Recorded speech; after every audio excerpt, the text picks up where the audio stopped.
States of over 500 Latino community-based and Latino-led nonprofits. HF has worked since 1990 to uplift millions of Hispanic children, youth, and families through policy advocacy, innovative community programs such as this one, and strengthening Latino nonprofits like those represented here today.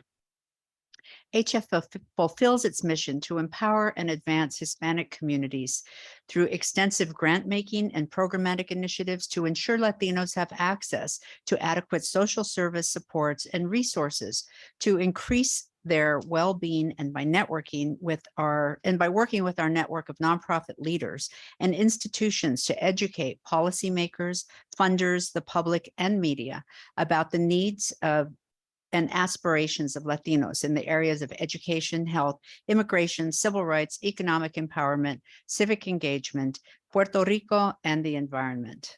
We are a very busy crew at Hispanic Federation. Today, we bring together over 100 Latino digital equity leaders, policymakers, and administration officials to discuss strategies, policies, and initiatives to help end the digital divide and improve digital opportunities for Latinx communities. We will also share the accomplishments of the organizations that form Hispanic Federation's Latino Digital Accelerator program in the hopes that we can encourage even greater investments in these and similar programs.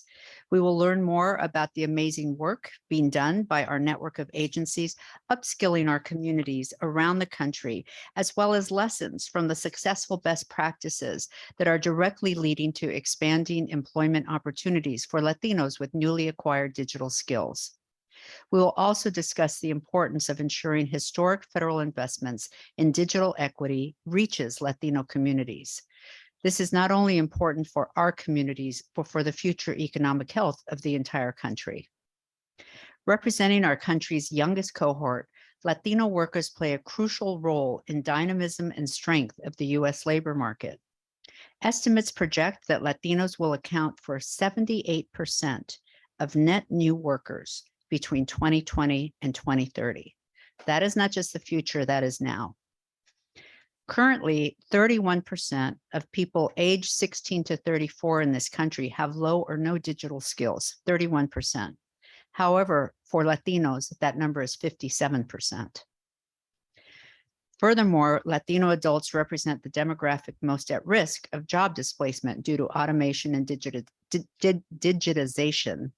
in the workplace. It is precisely for those reasons that Hispanic Federation is supporting our expanding network of Latino organizations around the country to create and provide training pathways to close the digital skills gap among Latinos.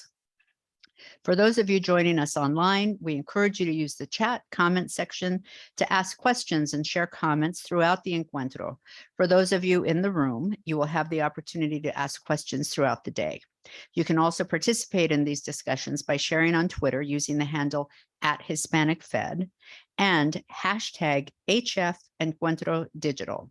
Again, that's @HispanicFed and HF Encuentro Digital. Now let's get started. I'd like to hand it off to Hispanic Federation's President and CEO, Frankie Miranda, who will provide welcoming remarks and introduce special messages from our funders, Google.org and Comcast, NBC, Universal Telemundo. Take it away, Frankie. Thank you, Laura. Hola, I am Frankie Miranda, President and CEO of the Hispanic Federation. Thank you all for joining our second Encuentro Digital, Latino Digital Skilling Symposium. In 2019, the Hispanic Federation and Google.org partnered to establish the Latino Digital Accelerator, a national initiative designed to support Latino community-based organizations teaching critical digital skills to uplift the Latino workforce. We could not have anticipated how timely this collaboration would be, as the onset of the COVID-19 pandemic exposed the significant digital divide Latinos face in these unprecedented times. Today, well over 70% of jobs require technology skills, yet more than half of Latino workers have no to limited digital skills. According to Pew Research, Latino and African American families are least likely to have either a fixed broadband connection or a computer in their households compared to other ethnicities. These must change, or millions of Latinos will continue to be limited to jobs with low wages, benefits, and mobility. Latinos will account for 4 out of 5 new workers in just this decade. Not investing in Latino digital skilling is not investing in the future of our country. Since Google.org's initial multi-year investment, they have reinvested in Hispanic Federation and our communities, allowing us to expand our network and increase the impact of the Latino Digital Accelerator. Earlier this year, we launched the Latino Digital Equity Center initiative with the support of Comcast NBC Universal Telemundo.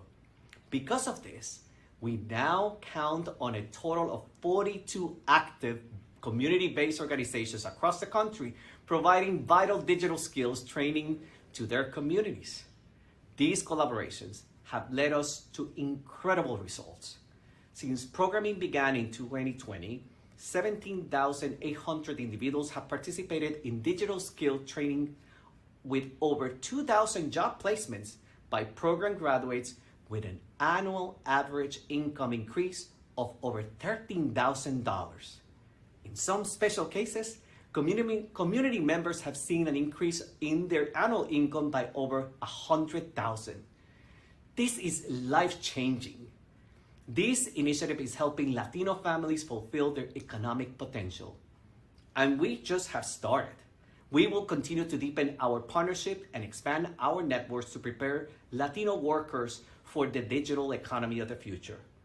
At the moment, we find ourselves at a critical juncture in addressing the long-standing disparities the pandemic has revealed, further widening the digital divide for communities of color.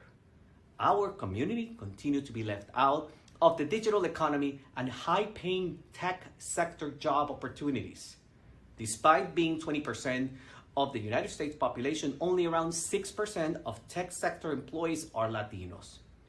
These issues have been brought to the attention of our lawmakers, and they have acted by releasing billions of dollars to address the digital divide and create a more equitable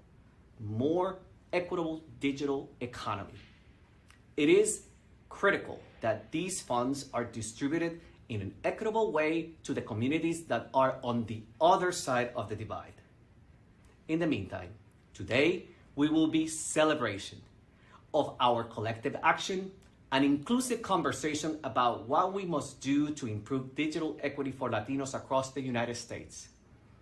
I want to thank our key partners, Hector Mujica at Google.org and Gwyneth Gall at Comcast NBC Universal Telemundo, and our friends at the National Association of Broadcasters for providing us with this amazing tech-forward space to highlight the Latino Digital Accelerator and the digital equity issues our community faces.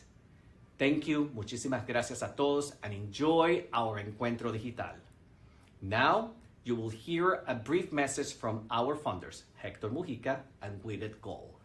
Hector, take it away. Thank you, Frankie. Hi, everyone.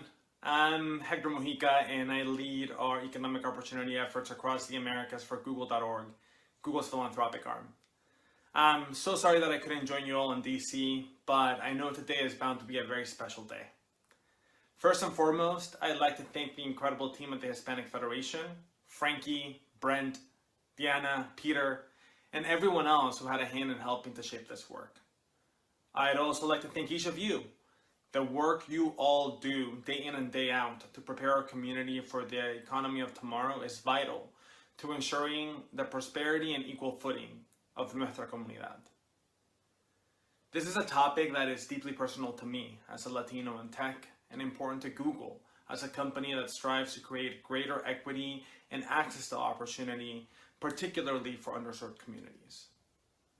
We know that technological advancements are changing the requirements for our workforce, and Latino nonprofits engaged in workforce training must be responsive to the shifting market demands to best prepare Latino workers for the digital economy. According to Brookings, nearly 2/3 of all new jobs created since 2010 require either a high or medium level of digital skills. Latinos make up 18% of the overall US labor market and will continue to account for 1 out of every 2 new workers entering the workforce by 2025.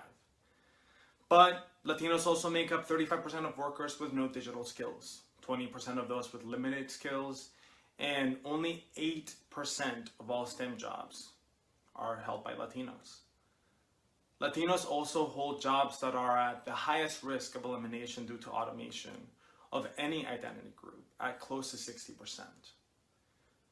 All this goes to signal that without digital skills, Latinos will be overrepresented in groups that are excluded from access to the digital economy.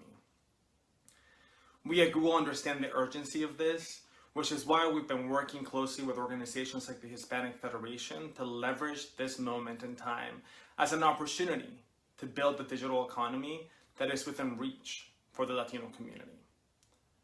When we first approached the Hispanic Federation to discuss this concept, they were ready and willing to get into the trenches with us, and that resulted in this work.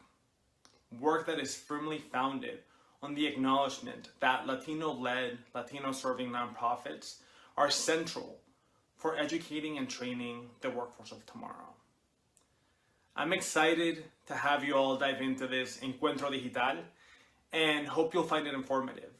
And also hope that you'll be able to lean into it as a rallying cry, as a signal for us to gather our collective voices and determination to ensure that Latinos are equitably included in the digital economy of tomorrow. As we continue to rebuild in a post-pandemic world, I'm hopeful that through intentionality and resolve, we'll be able to design an economy that works for everyone. Thank you. Thank you, Frankie, and thank you to my friend Hector for those inspiring remarks. My name is Gwyneth Gall, and I have the distinct pleasure of leading strategic partnerships and philanthropy at Comcast NBC Universal. As Hector mentioned, our economy and workforce are at a truly pivotal moment. The World Economic Forum estimates that by 2030, 9 out of 10 jobs will require digital skills. Yet today, nearly 1/3 of all U.S. workers lack those very skills. The disparities are even greater among the Latino community, who make up over 14% of the workforce, yet represent 35% of workers with no digital skills. We are only able to move towards true equity and a better, stronger future for us all when everyone has the same access to the tools and resources they need for an equal shot at success. That's why we've partnered with the Hispanic Federation to bring digital training and new opportunities to thousands of Latinos across the country. Together, through the creation of the Latino Digital Equity Center initiative, we're working to strengthen workforce development and training programs in the Latino community. Our commitment to this critical work of advancing digital equity is part of Comcast's 10-year, $1 billion initiative called Project Up. I'm really excited for you to learn more about Project Up through a short video that you'll see next. But before I hit play, I just want to say thank you. Thank you for your partnership. Thank you for being here today. And I'm so sorry not to be there with you in person. We will be together soon. I hope you enjoy this wonderful session.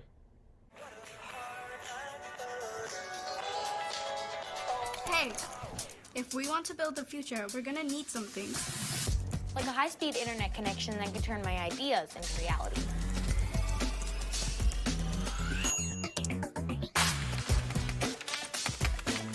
Like the skills to become the world's most powerful coder. The resources to make more films with people who look like me. Like me. Like me. Like me. Like me. Like me. Like me. Like the tools to start my sustainable shoe business.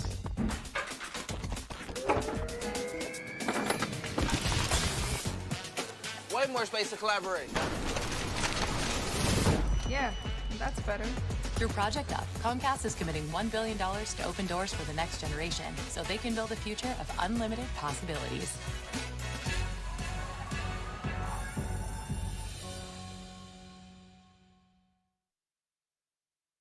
I don't know about you, but I'm pretty inspired by watching all of that. That was amazing. I want to really give a huge thank you to our sponsors. This initiative and today's event wouldn't be possible without their support. But I just want to, did Frankie say 17,800 people have been trained through your work? Through your work.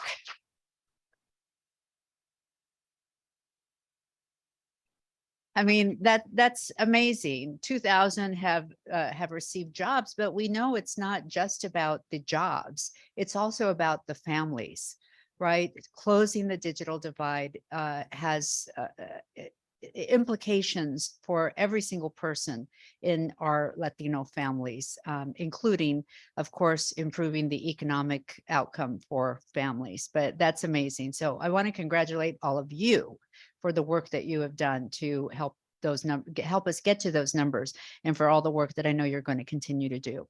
I want to also acknowledge and thank the sponsors of the Digital Equity Act. As was mentioned, there is a large federal investment and commitment in closing the digital divide.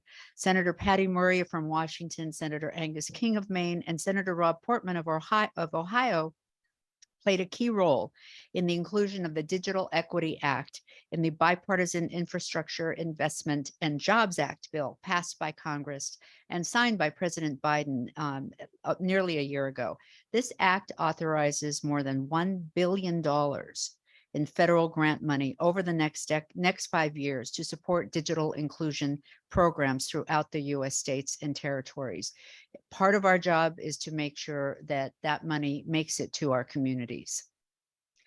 I want to, it's now my pleasure to introduce our special guest, Melody Gonzalez, Executive Director of the White House Initiative on Advancing Educational Equity, Excellence, and Economic Opportunity for Hispanics, who will provide some remarks about the U.S. Department of Education's digital equity initiatives. And my friend, Melody.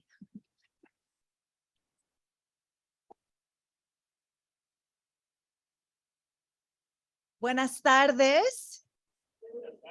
Con poquita más energía. Buenas tardes. Así me gusta. Feliz Mes Nacional de la Herencia Hispana. Happy Hispanic Heritage Month. It is a joy to be here with you all. And for me, it is a special joy. Thank you, Laura, for the introduction. I hope you all know that in Laura and the team with Hispanic Federation, you have incredible leaders that are representing you here in Washington, D.C., who lead with intellect, strength, heart, and it is inspiring to see. And also thank you to Liliana Rañón, who is here and helped make this space available. We are two little girls from San Diego who made it out to become presidential appointees. We both served in the Obama administration together. And now at NAB, she's continuing to make a difference for our community. So thank you, Lily. So I want to share a few updates. There is so much work that we are leading here. For me, it is a true honor to lead and serve as executive director of what we call the White House Hispanic Initiative for short. Our longer title, based on an executive order that President Biden reissued about a year ago, is the White House Initiative on Advancing three things: educational equity, excellence, and economic opportunity for Hispanics. Our office always was rooted in education, and to have equity and economic opportunity has really opened up the road for us to collaborate within government, externally, to really make a difference for our community. And so I want to share just a few updates about some of the equity work we're doing in the administration, so that hopefully you can learn, absorb, and take that back into your communities, and also at the Department of Education. And it's a real exciting time, I think, for us to be here in DC during this Hispanic Heritage Month, because I met just a few days ago with about 80 Latino students, college students from across the country, who came to the White House. We led some policy briefings for them, encouraged them to consider careers in the federal government as well. And they are such an inspiration. They are on a fire to do good. And so it is on us to make sure that we are leveraging the historic federal resources and opportunities in their service, in our community's service. And part of what I shared with them is that when we have elections and elect a president and vice president, we also, as part of that, are building a community of presidential appointees. And there are Latinos in the White House across all federal agencies who are really on a mission to deliver for our community. And so for me, I always think of the saying, dime con quién andas y te diré quién eres, right? We are in an administration where there are 4 Latinos leading federal agencies. Our Secretary, Miguel Cardona, at the Department of Education, the Small Business Administrator, Isabela Guzman, Homeland Security Secretary, Alejandro Mayorkas, Health and Human Services Secretary, Javier Becerra. And people sometimes wonder, does a more diverse cabinet, do all of these different diverse equity executive actions and presidential memoranda really make a difference? And I can tell you from the inside that yes, they do. The personnel and the policies of this administration are unique, they are urgent, and they are here for us for the taking. So a few things I want to make sure you all know. For the first time in history, because of President Biden's executive orders, 90 federal agencies have drafted and are now implementing equity plans. So there are agencies that could be perhaps unusual suspects for you to all be partnering with. They all in those equity plans, you can see them at whitehouse.gov/equity, are working to figure out how do we better work with Hispanic serving institutions? How do we better connect with the Latino and diverse communities? So there are a lot of great opportunities through that work.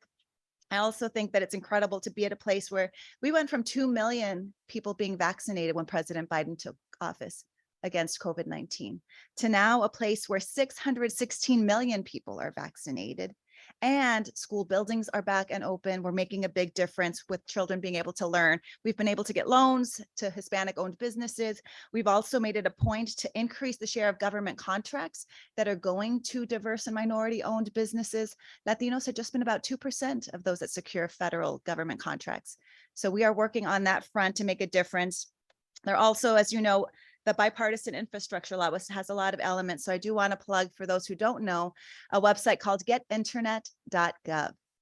Getinternet.gov. It's also available in Spanish. This is one of the provisions of the bipartisan infrastructure law that can help our community get up to $30 off per month of their internet bill and a device as well, if they're eligible. So I hope that you'll help us in taking that out to the community. Also with infrastructure law, people may not realize in our community that there are a lot of federal jobs that were created, and not just here in DC, they're also in states and localities. So if you go to usajobs.gov, you can see those career civil service positions at federal agencies, but there's a link that says infrastructure law jobs. And if you look at that, you will see a lot of those positions. They might be managing contracts or environmental specialists or communication specialists, other sort of roles. Many of them are direct hire. And as Latinos, you know, we're right now just about 10% of the federal workforce. So this is a unique moment to encourage more in our community to step into this career force that really can step and advance our community into the middle class and beyond. I also love to talk about what we're doing at the Department of Education under Secretary Cardona's leadership. What a difference it is to work at an agency where he is Boricua, he is Latino, he is a father, he is an educator. He had run, you know, the state school system as state superintendent of Connecticut. And he really leans on our organization to lead with equity. And so what does that mean? We've been able to get 11 billion for Hispanic serving institutions. We're on a mission to help support with the student loan crisis that's been happening across the country. So not only is there that pause right now in federal student loan repayments, but we've been on a mission to cancel more student debt than any administration in history. And so I'd just like to share that thanks to the President and Secretary Cardona and our team at the Department of Education, we've canceled $34 billion in student loans. 10 billion of that is thanks to the public service loan forgiveness. And I want to give a special shout out to Diana Cava in the room. She shared her story. If you have not seen it, please do. We shared it at our Department of Education. I love to share your story on the road. She got $180,000 of student loans forgiven as a nonprofit employee through the Public Service Loan Forgiveness Waiver Program. $180,000. That's huge. She is applauding in the front row. So please ayúdanos, serve as PSLF promotores, because we want to make sure more in our community apply by the October 31st deadline. You also, I hope, heard about the news that the president announced with Secretary Cardona from the White House that now those who earn $125,000 or less will get $10,000 to $20,000 of their federal student loans canceled. That's going to help at least one in three Latino borrowers. That's huge. And we're doing a lot of work internally, systemically, to change the repayment programs and other things to continue for those that have the balances to make things more affordable and accessible there. We also reinstituted our executive order for our office. And so I just want to share kind of briefly, as part of our work, we have 12 policy goals that we work on, cradle to career sort of issues that we are happy to work with all of you around the country on.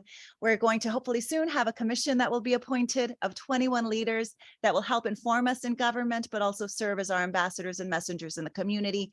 We also do a lot of public engagement work, whether it's responding to crises like COVID-19, the Uvalde tragedy, the Hurricane and Fiona, and those that are continuing to go on, but also really building up our capacity to tap federal resources. We've done an MOU with the Aspen Institute to lead a series of White House Initiative Latino Economic Summits. so that we can create more spaces like this at Hispanic serving institutions, bringing in the community and our federal agencies so people can learn how to access these programs, apply for them, but also even influence them, because parents who might not be able to apply for certain programs can still be advocates and influencers, and we want to see that in our community. We also want to mention a few other things on the education front. I did also want to make sure you all know that within our Department of Education, we have an Office of Planning, Evaluation, and Policy Development. It is headed by one of our Latino Senate confirmed appointees, Roberto Rodriguez.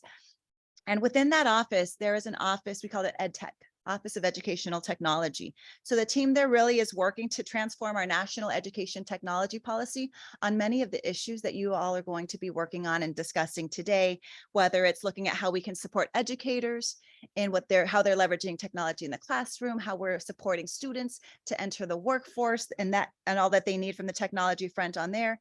And they also, I want to just give a quick plug, recently released a product that was based on a number of roundtables that they recently led called Advancing Digital Equity for All. And so there was also a bit of a roadmap and some guidance and some recommendations there that I think can be helpful as we continue our collaboration. Today, we're also at the Department of Ed doing another event on digital equity. And we're excited because as this event is happening and that one, there's a lot of great energy being built. We're looking forward to collaborating and making sure that we take these federal resources, programs, and your energy to better serve our community. So those are just a few highlights. I know I have run through a lot, but I just want to share from the bottom of my heart. Thank you all for making it here to Washington, D.C.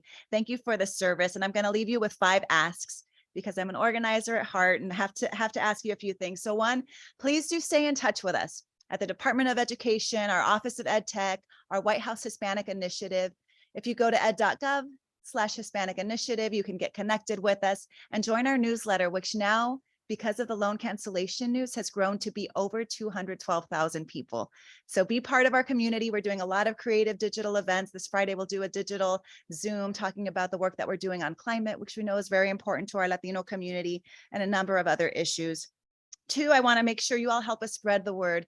You all are the best messengers when it comes to programs like public service loan forgiveness, the getinternet.gov program, and other actions. So please, ayúdanos en inglés y en español a correr la voz. Also want to ask again, think about beyond the agencies that you might traditionally work with, how else you might be able to work with additional federal agencies. There's money, there are staff, there are programs. People are trying to innovate and we need your support. I also want to pitch that you join us. So we need more Latinos in the administration, and I'd love to have more interns. We have paid White House interns for the first time ever. There are fellowships, there are presidential appointments that are full-time, commission slots. So please stay in touch with us, consider applying for some of these opportunities, join us and encourage others to as well. And the last thing is more of a bit of a personal note, which is that I know this work that you all do day in, day out is not easy. When we're leading equity work and we're carrying our communities on our shoulders and in our hearts, that is not easy. So I encourage you all to take notice and be intentional about how to have that positive mindset that keeps you strong, keeps you resilient, and serves as that source of energy for those others around you. And this resonates because Latino students that we met with at the White House earlier this week were also asking about imposter syndrome, how to navigate difficult workspaces, a lot of really powerful questions. And so I think it's on us to model what strong Latino leadership looks like and to create that leadership pipeline for those that follow. And I'll close just sharing some words that our Vice President Kamala Harris shared during Hispanic Heritage Month as she spoke with Latino students earlier in this month. She said, many times, most of us have this experience. You will walk into a room, a meeting room, a boardroom, and you will be the only person who looks like you or has had your life experience. Never walk into that room feeling alone. Know that when you walk into that room, we all walk into that room with you. So know that we as Latino appointees and staff in the Biden-Harris administration walk into our agencies, into the White House, nuestra Casa Blanca, with you. Estamos aquí para servir. Muchas gracias.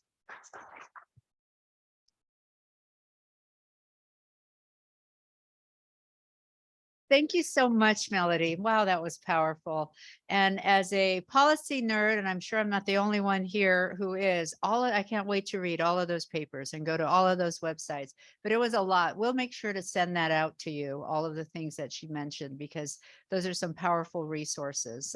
Thank you so much, Melody, for being here today.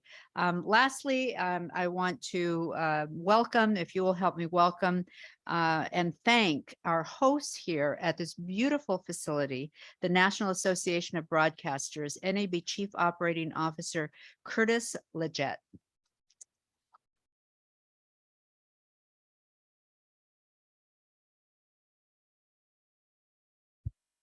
I want to thank you so much for your work organizing today. I also want to thank Brent Wilkes, Peter Michelin, Diana Caba, our partners at this great organization, for bringing all of you into Washington, D.C. today for such an important conversation. As was stated, I am the president and CEO of the National Association of Broadcasters. We represent local television and radio stations across the country, and so excited to host all of you today because what we are really committed to as an industry is boots on the ground in every community across the country, reporting on what is happening, not at a national level, but on that local level in a way that I think separates our stations, both TV and radio, from everything else in the media landscape. And we know how committed each of you are to making change in our communities, and we want to ensure that we're partnering with you on that. So heard the last speaker talking about asks. If I had one ask, it's to make sure that as you're going back to your communities across the country, the reporters and the staff at your local broadcast stations, because we are all operating in a world right now that is changing around us. We know that Latino communities are among the most victimized by disinformation. You all are working to address that by bridging the digital gap. We're working to address it by ensuring that we are reporting with fact-based information in a way no one's doing it, that we're trusted. We are bringing communities together rather than dividing them the way some of our counterparts in other areas of the media landscape are doing. And we are focused on trusted information rather than disinformation. So very much look forward to that partnership. And we're also invested in innovating ourselves. It is easy to think about your local broadcast television station, your local radio station, as being the bunny ears that you propped up in your house or the tuner on your dashboard of 15 to 20 years ago. But we are innovating to ensure that consumers can access our content however, wherever they want to do it. But it is what that content is that I think continues to make us unique, which is that we stand out by ensuring that we are fact-based. And again, we are an asset to our communities during times of emergency. We see what's going on right now down in Florida. As these communities are being evacuated, local broadcasters are on the ground ensuring that everyone that needs information on where to get resources, where to go in an evacuation, that they've got that access. So I want to thank you for all the incredible work you're doing in your communities. This is such an incredible program, and we are just very, very proud to be a partner of the Hispanic Federation. Thank you.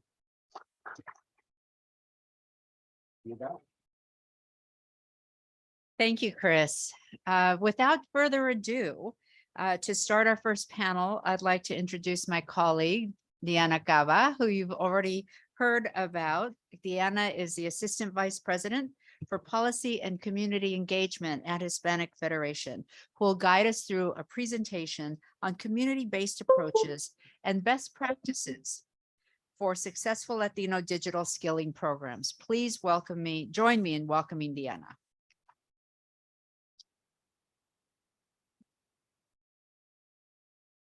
Hi, everyone. Thank you, Laura, for the introduction. For the folks in the room, this is way brighter than it was when I put it together on my computer, but it'll start to wake you up. So welcome everyone. As Laura mentioned, my name is Diana Caba. I am Assistant Vice President for Policy and Community Engagement at the Hispanic Federation. It is my pleasure to kick off today's discussions with a presentation on our recently published white paper, hot off the press, titled Closing the Latino Digital Divide, Lessons Learned from Community-Based Approaches to Latino Digital Skilling. For those in the room, you can access the report by using the QR code that's on your name tag.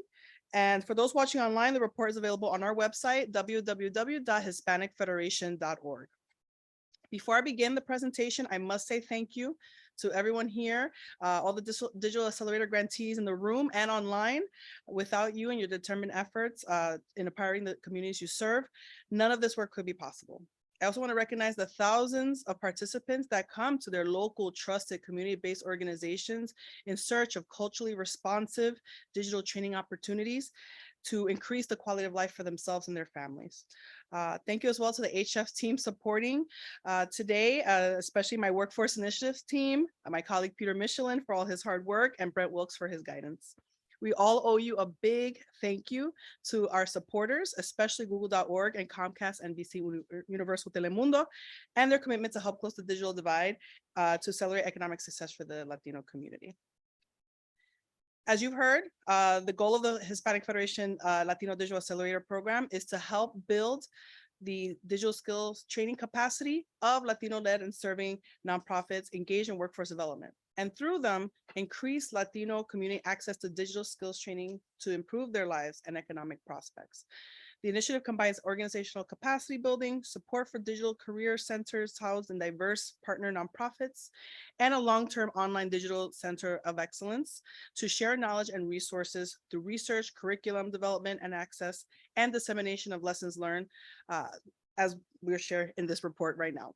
The paper we're going to share today summarizes the accelerator's implementation during the onset of the COVID-19 pandemic and highlights the extremely significant role for Latino-led and serving nonprofits in closing the Latino digital divide. So next slide, thank you. Today we share the main points again covered in the report, those lessons learned, and how this accelerator can serve as a model for upskilling the Latino community.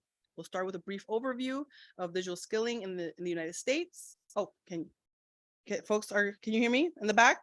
Good, excellent, sorry. Thank you. And so we'll start with the overview, its impact on Latinos. We'll go more in depth on the accelerator implementation, how we had to adjust due to the pandemic, and we'll end with some insights on future directions of the accelerator from what we've learned and those critical lessons learned in those first 2 years.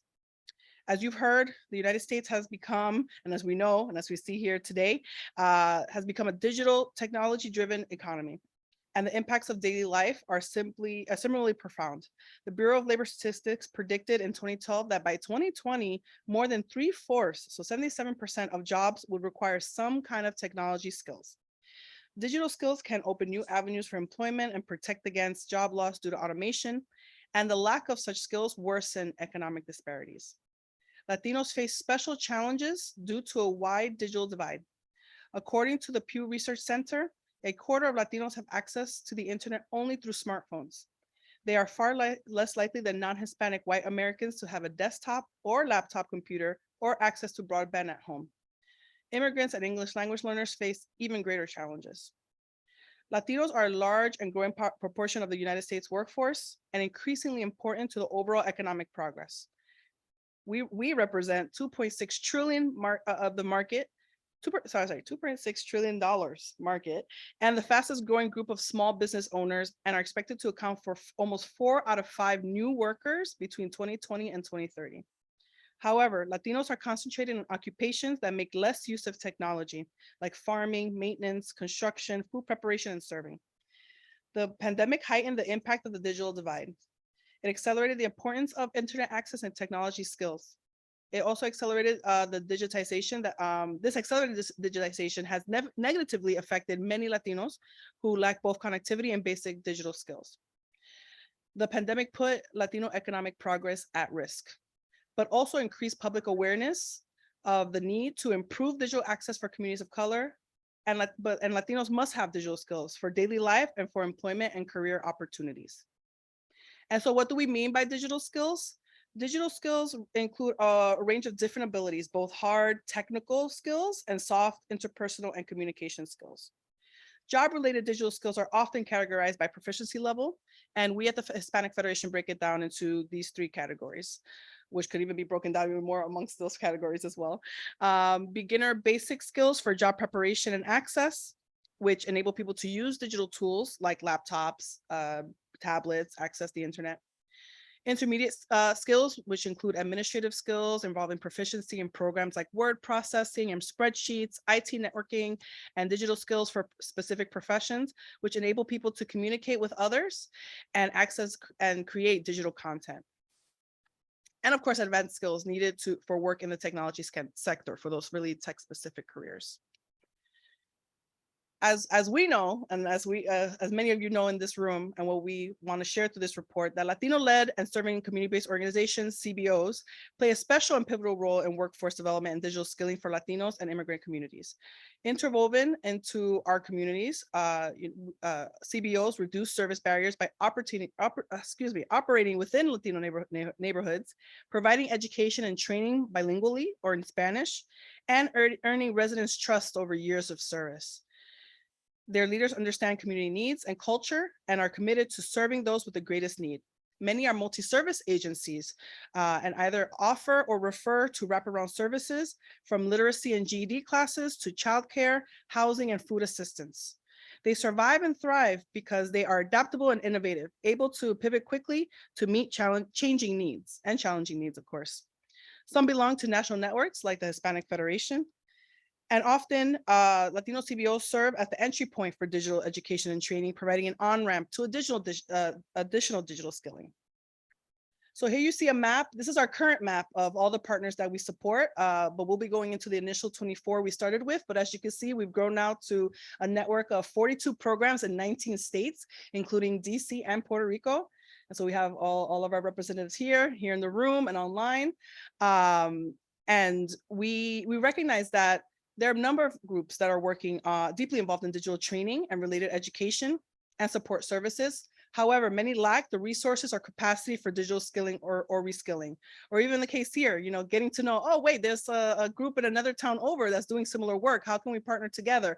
Or this group that's in, Michigan is doing this really cool things. Like this other group that's in, New Jersey, like we can learn something from them and like maybe incorporate that into our work. So we recognize the power of our networks and bringing folks together to also learn from one another when it comes to this type of work. So that recognition led to the plan to build the capacity of Latino-led and serving nonprofits, and through them, increase access to digital skills training in Latino communities. So in August 2019, HF received 2-year funding from Google.org for a project with 3 major components. So one is the Latino Digital Accelerator, the nonprofit capacity building program, the digital career centers and customized curriculum to help support digital skills training for at least 10,000 Latinos, and the Latino Digital Center of Excellence, a long-term center to build capability and share resources for Latino digital skilling among nonprofits. So we began this process by issuing a request for proposals in January 2020. So remember, January 2020, we had high hopes, seeking community-based Latino-led and serving nonprofit applicants to apply for $50,000 in funding over 2 years, along with help in accelerating their own digital skilling capacity and operating a digital career center to train community members. A review of applications led by an independent researcher found that the greatest need was for agency capacity building, for example, capital, staffing, system upgrade needs, followed by development of digital computer training like software training, basic computer skills or medium to advanced skills, and other non-digital specific activities or strategies, including helping participants obtain employment or providing educational support and training. So from those applicants, we selected 24 diverse sites that were selected by a committee based on clearly defined criteria and numerical ratings. The average percentage of organizational clients who were Latino was around 79%. The percentage of organizational clients who identified as women ranged between 10–70%, and the average percent of English language learners, ELLs, was around 33%. The project planned for more than 10,000 participants over 18 months, with 80% completing their training, almost half earning a credential, and 40% obtaining employment. The projection was that 1/4 of individuals who enrolled would obtain employment and be retained for at least 90 days. Again, these were our high hopes in January 2020. But I'm going to tell you how we were able to meet those goals, despite the, everyone having to go from panic to pivot with the pandemic. So the accelerator was poised for site level implementation in March 2020, when much of the country shut down due to the pandemic. The Digital Accelerator team consulted with our funder, Google.org, checked in with sites individually, and we also polled them to know how they were being affected and whether and how the project should launch. So you'll see here some of those results from those polls that we led. The decision from there was to implement with training partly or entirely remote until conditions changed. As we know, COVID-19 had an immediate devastating effect on the health and economic impact on Latinos. Our community was very often the first to be infected, have remained far more likely than all other groups to become infected and be hospitalized and die from the disease.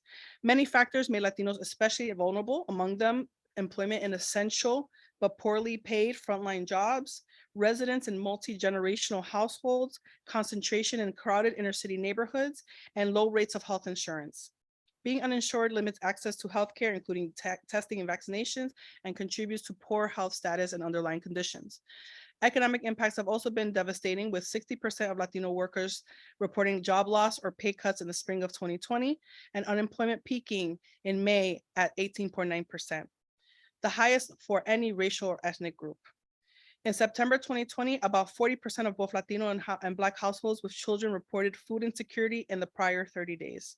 In May 2021, a similar percentage reporting housing insecurity. As we've been saying throughout this event, and we'll continue saying, Latino CBOs have been the primary lifeline for many Latino families during COVID-19, maintaining desperately needed services remotely and in some cases face-to-face at a time where we were all nervous and scared, right, of what that could mean. CBOs expanded activities, started new services to meet critical needs like food assistance, and they also help people access services, helping clients without internet to apply for emergency benefits and services, providing interpretation, and sometimes smartphones. An HF survey found that about 1/5 of nonprofits supplying employment services reported being forced to reduce or suspend those services, with over half of them still keeping their services at pre-COVID-19 levels.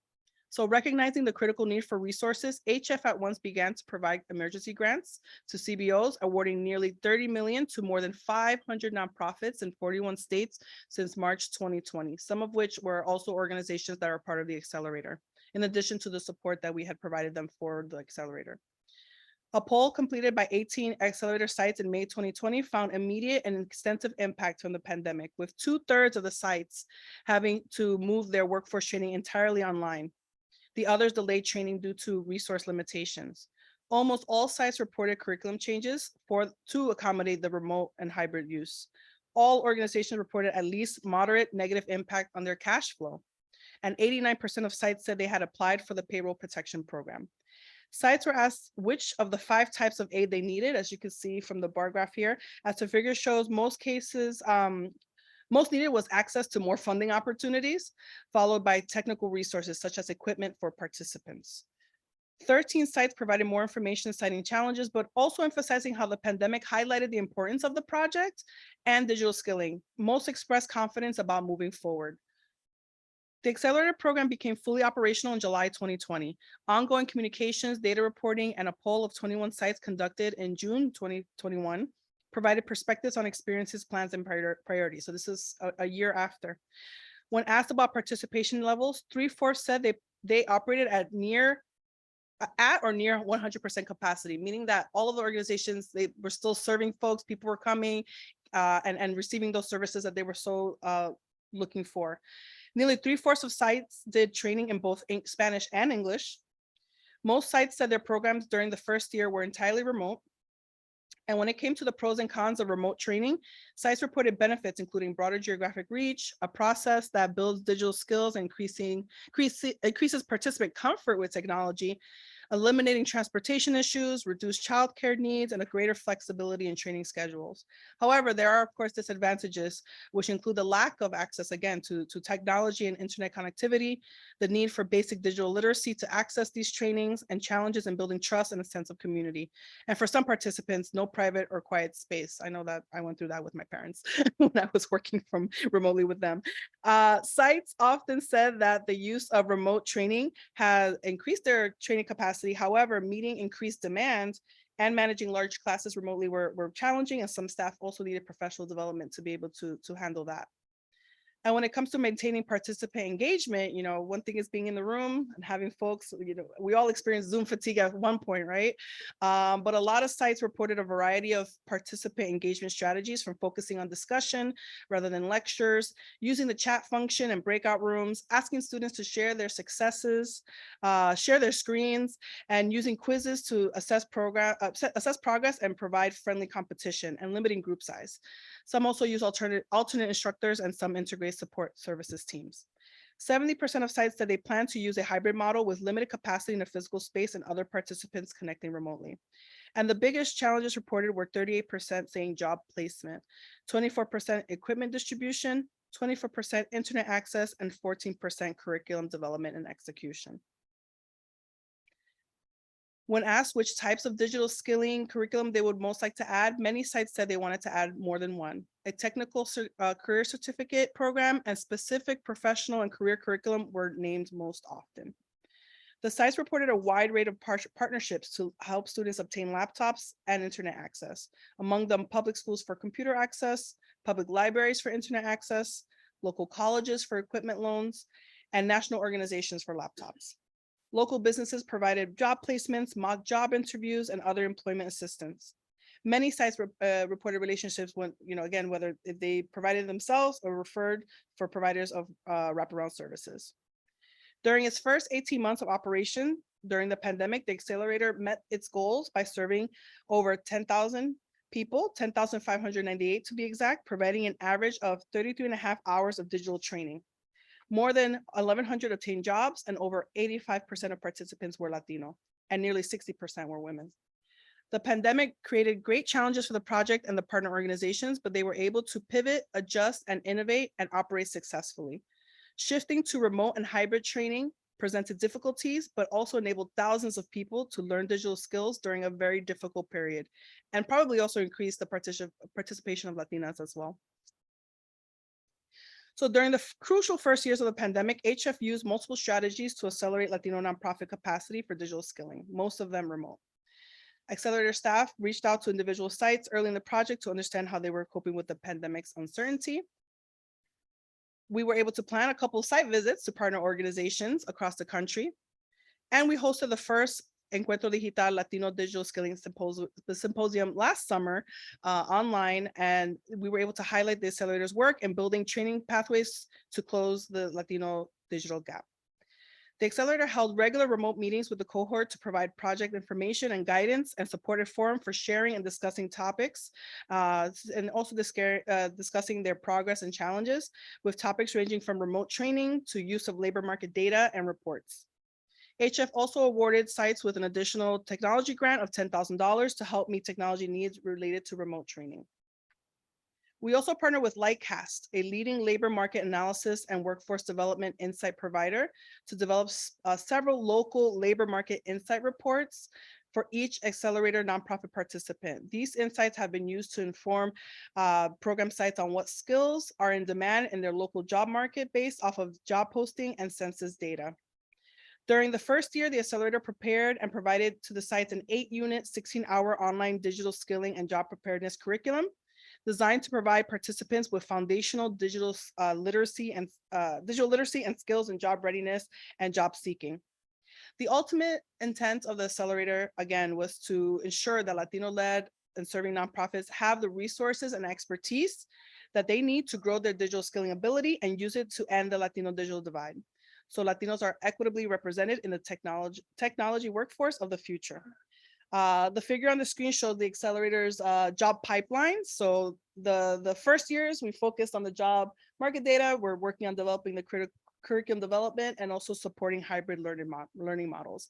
The Center of Excellence will address each part of the pipeline as we work to develop out more the relationship with Latino businesses, mentorships, and again, that end goal of accessing that quality job. So in regards to future steps, the Accelerator is expanding and further developing several components. At the end of 2021, we received funding. We had our funding from Google.org. We were able to increase, to continue that funding, but also include new partners like Comcast, NBC Universal Telemundo, and the New York Digital Inclusion Fund. We expect to continue, of course, fundraising so we can support our groups with additional funding, but also inform and advocate for several new and ongoing federal programs, such as the Digital Equity Act, a part of the infrastructure legislation passed by Congress in November 2021. And we'll hear more about that later today too. A new focus for the Accelerator is providing scholarships for Google Career Certificate programs that prepare graduates for jobs in the technology sector.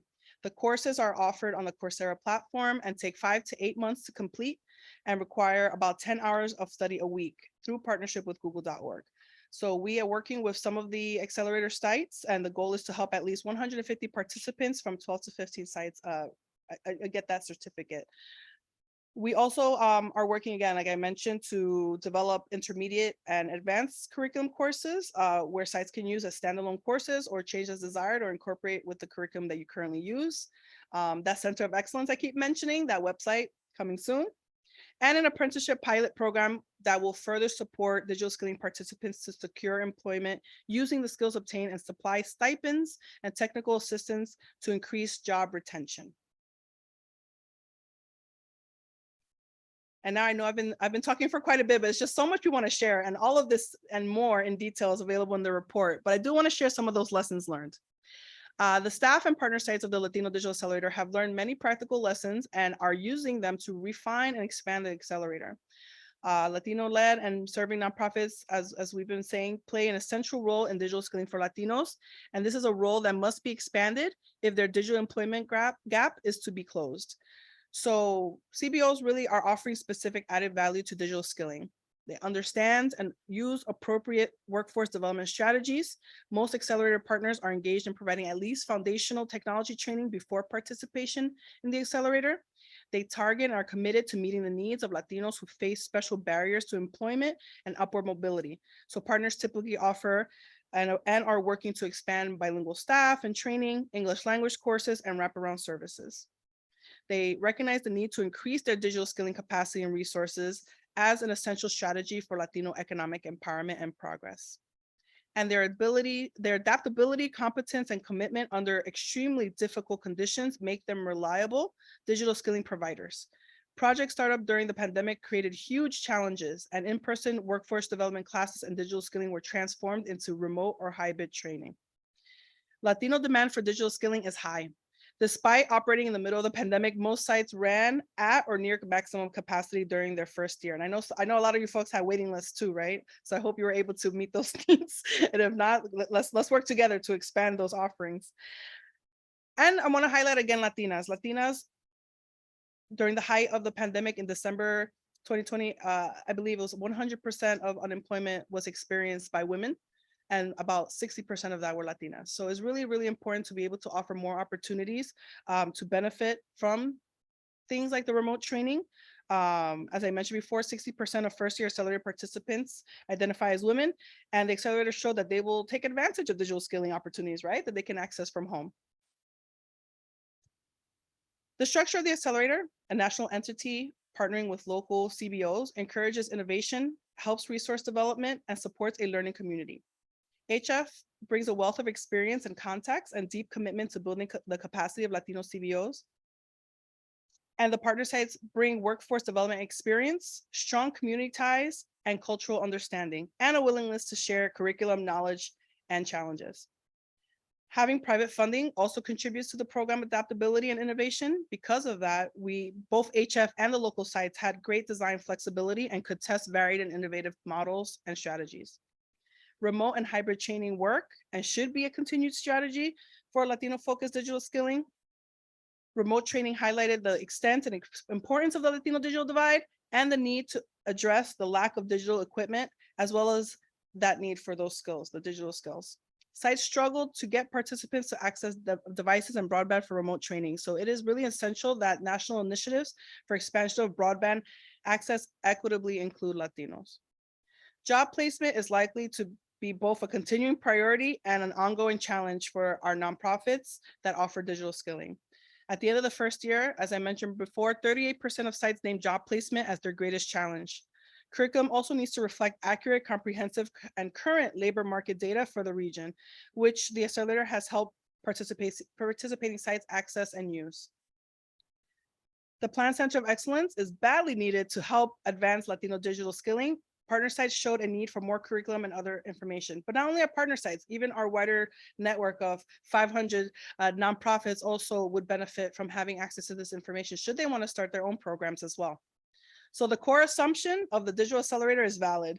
The acceleration of digital skilling capacity among Latino CBOs is a sound strategy for increasing Latino access to, excuse me, the digital skills needed for the future job market. But I know with the present crowd that I have here, like I didn't need to sell you on that, but now we have a report that says that for sure.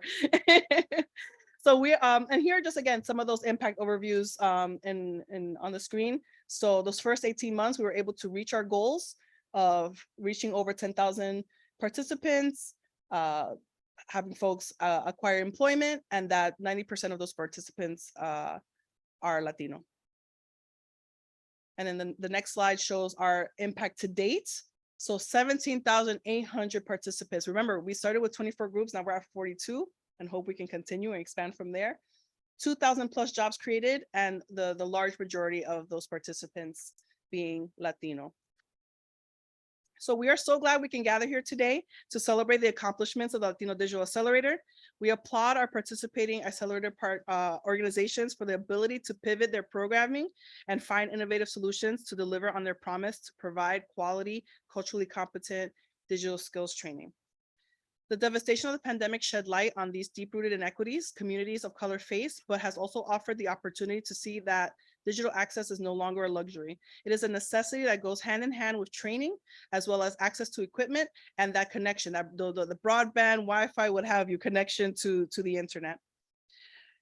We must fully support trusted nonprofit organizations doing the work to increase access and provide training to close the divide while providing comprehensive supportive services to ensure success. And with that, I'm going to stop talking because I feel like I'm talking so much. And thank you. But it's my pleasure now to introduce our next discussion. So I'm going to bring up 3 of those leaders to come speak on their programs. So if I can have, I'll just transition to the discussion right now.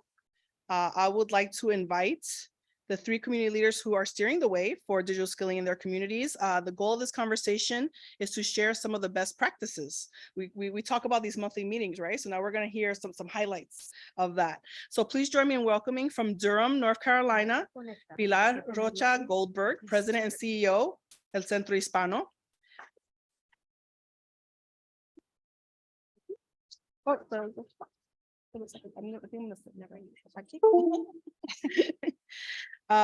Margarita Avila, Director of Workforce Development, Latino Academy of Workforce Development over in Madison, Wisconsin.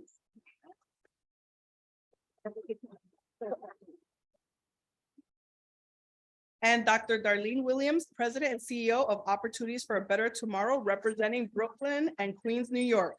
Welcome.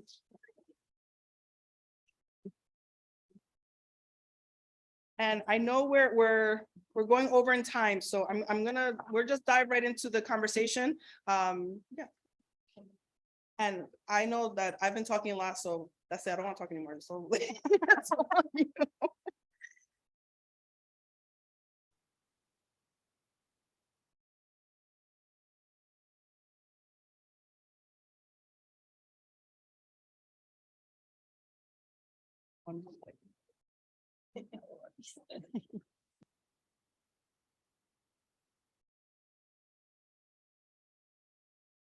So thank you, everyone. And thank you for coming from all over to be with us here today. I would love to take this opportunity for each of you to further introduce yourselves, your organization, the work that you do, but especially particularly your digital skilling program. So I'll start with you, Pilar. Good afternoon, everybody, and thank you for having us here. I'm Pilar Rocha Goldberg, and I'm the president and CEO of El Centro Hispano. We are a Latino nonprofit organization that has been working for 30 years to strengthen the community, also building bridges and advocating for equity and inclusion for our community. We have 3 offices in the Triangle area, and we cover 8 counties in North Carolina. And we've been working in having a holistic approach for our community. So we have 5 departments covering education, economic development, community support, civic and community participation, and community health. And one of the, in 2 departments, mainly we've been working with the Digital Accelerating Program, and is the education, of course, and the economic development department. We started, you want me to talk about it right now or later? Yeah, we're okay. Go get in deeper. Margarita. Yeah, good afternoon, everyone. Margarita Avila, and I'm the Director of Workforce Development with the Latino Academy, Workforce Development in Madison, Wisconsin. So what we do at the Latino Academy, we provide training, education classes, job placement, and job retention as well. So we are the newest Latino-led organization in South Central Wisconsin, but we have been working since 2011 under another organization, Vera Core Neighborhood Center. So we are very proud to be leading the efforts in supporting our Latino community in South Central Wisconsin. And what we provide education trainings. We have ESL classes, GED classes, literature skill classes. We also have financial literacy classes. And then we also have our employment and trainings where we have our CDO class training. We also have, that is our Transportation Academy. And then we also have manufacturing trainings, construction, and of course our IT trainings as well. And then we also have another branch where we have our health and wellness trainings. So in there we have our mentorship program. We also have trainings that support like workshops on nutrition to make sure our students also receive that information, especially when they obtain a new job or when they're new to the US as well, when they arrive to Madison as an immigrant. And then a big component is our leadership program as well, where we provide resources, and as a program where we support students and provide employment support as well. Thank you, Margarita. And Dr. Williams.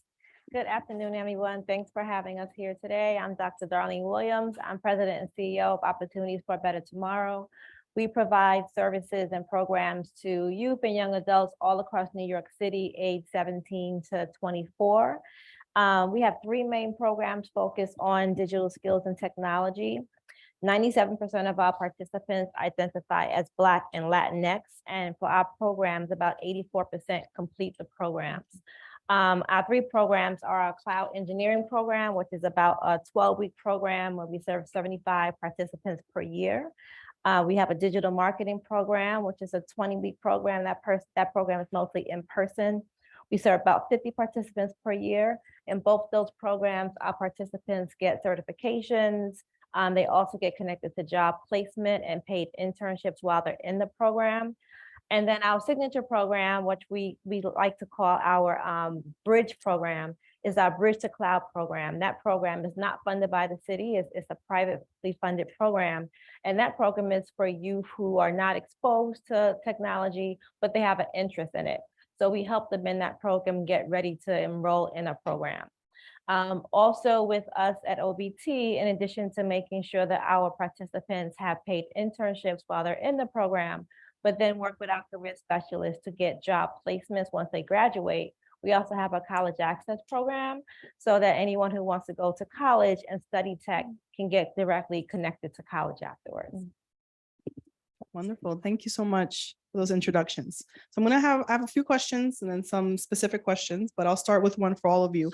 What, in your experience, are the essential components for designing and implementing a successful digital skilling program? And I'll start with you, Pilar. Okay, thank you. Yeah, I think to be successful in any program, we first need to assess the needs of the community and also the, as I said at the beginning, looking at as a person, finding a holistic approach, because sometimes the person has other barriers. And at that moment, they are probably not ready for the program we want to implement. So assess and assess where the person is, and then look around it and continue working with that person and helping that person to overcome those barriers. Being with that person, not only trying to accomplish what our goal, yes, is the numbers, we need to train this number of people or whatever, but it's how we see each person as an individual and work with that person to make sure they continue motivated and doing this follow-up to be able to see them complete the program. So I think that's a key piece. And the other piece is we always, as nonprofits, tell stakeholders and others, go where the community is. So we need to walk the talk, yes? So we need to go where the community is. And for each program or whatever we want to accomplish are different places to go, yes? And we know our community, so we need to really do that and go where the community is so we can really bring them and implement our programs. Excellent. So that's assessments and going to the community, meeting people where they're at. Those are the first couple of ingredients, right, for the recipe for success. Margarita? Yeah, well, very similar as well. I think, it's important that we know and, that we know our community and also understand their needs, but not just to be able to maybe just if one particular person has a specific need, what are the needs of the participant, the register for the training. Obviously, understanding if they need internet service or if they need a device to be able to connect to the class as well. And then once they connect to the class, they need support. How can we make sure that we support them? And as a Latina, sometimes we like to say, yeah, I got this, right? And then, but when it's time, sometimes we don't like to ask questions or we're shy. So make sure that we reiterate and share the information to the participants, even if it's simple. How do you connect to Zoom, or how do you connect to the class? Or now they were kind of being more open and, coming to the classrooms now, make sure that they know that they need to come. Where is the address? Where can they park? To facilitate the process, right? To make sure that, or if they don't have transportation, then now it could be an issue after providing, at least for our organization, after providing classes online, then we need to make sure that they have transportation. If they don't, how can we support those resources? How can we provide those resources to the participants as well? And Diana, you share as well, know the needs of the market. What are the jobs available? It's gonna be worthless if we provide a training and our participants are not gonna be able to apply for those jobs. So being, also having those conversations with employers and go deep into what is exactly do they need? Do they need someone for an entry-level position, or they don't even, what is for the second level? Because that's where we wanna get our community to, not just for the entry-level position. So how can we make sure that us as organizations, we provide the trainings to be able to, for our participants, be able to obtain those jobs, not just focus on the entry-level opportunities that our community has available or employers have available, but how can we work now to the second level, right? Or to the CEO positions. We'll get there, but one day. Step by step. But Yes. Again, the holistic approach, those needs assessments, making sure people are connected, maybe make sure that they're comfortable too, because again, that's so true. We sometimes don't even know what to ask for. We don't know what we don't know, right? So making sure that we're asking those right questions and scaling, right? Providing those pathways, those tracks to specific careers and trainings. Dr. Williams, what's your recipe for success? So I would only add two things, and that's meeting our youth where they are. So for us, our youth in New York City are called opportunity youth because they're disconnected. They're disconnected from. Can you hear me? Yep. Maybe we could check on the mic.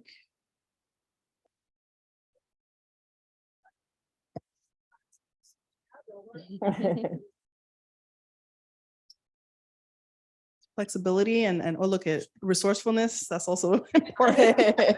Having a plan B. Can you hear me Having a now? plan B. Yes, can you hear me now? So I would add two pieces, and that's meeting our youth where they are. And I know people use that term often, but for us, that really means making an environment that's holistic, that's fun, that's innovative, and that's engaging. Our youth in New York City are called opportunity youth. So they're disconnected from work and school, and they're disconnected for a reason, right? So over the past 3 years, we've all gone through trauma. Our youth have gone through trauma as well. And for us, 97% of our youth are Black and Latino. So we want to make sure that we have those wraparound services, that counselor, that mental health support to help engage our participants, but also help them to succeed in the program so they can complete the program. So ensuring that it meets them where they are and the needs that they have. And then also making sure that there's that bridge while they're in the program to employers. So we offer paid internships while they're in the program, but also ensuring that as soon as they graduate, our alumni have a connection to our career counselors to really help them find the job that's appropriate for them. So tailoring the program to customize it for the participants. Excellent. So that ongoing support, the access to a network, knowing that they can always go back, right, to your organizations for whatever their needs are. That's critical. Thank you so much for that. So each of your organizations, I should say, have built a reputation for high job placement rates for your participants. What aspects of your program design and delivery do you think help your participants land full-time jobs once completed? So I'm going to mix it up now. So Margarita, I want you to go first. Awesome. Thank you. So why we have been successful, and we continue to doing the work and trying to do a better job in our communities to make sure that we support our participants. But one area where we are really focusing right now is to make sure that when we connect to employers, we know what they want, and we ask them if they're willing to partner with the Latino Academy. And we refer to this approach as we receive many emails, and the executive director of the organization as well, sometimes they just send emails and they say, I'm looking to hire Latinos.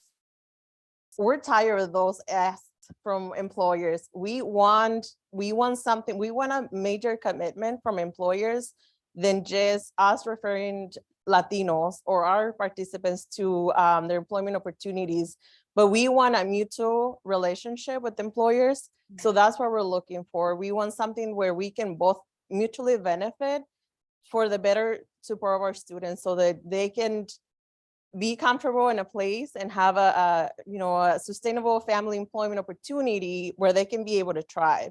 Also, what we do with our participants, once we place them into employment, we follow up with them once they start, 30 months, 60 months, and then 90 months. At the same time, if there are issues, so there's something that, they sometimes might share something that they don't feel comfortable in their workplace, we like to have a good relationship with employers so that we can communicate that or say, is there something that we can help you or support you as an organization to make sure that our participant is going to be able to be and stay in the job. So that has been very helpful with us as well. And also just, even if we place one of our participants, provide other opportunities, other resources, other classes and trainings, and encourage participants to be able to take more, gain more skills, or if there's someone else, a partner in the community that is providing other resources that our participants can benefit, refer our participants as well, just to make sure that we stay connected. And we have seen definitely a big value on that. Something that is also helping in the providing more and helping us be more out there and supporting more students in terms of employment placements is this relationship that we have with employers as cohorts. So we either we provide an internship model and then we support the students, or they go through a training together with the companies, or they start the employment together. So they're supporting each other and they're building community within the companies. Thank you. So going beyond a job board, right? Going beyond, oh, we have Latinos. Yes.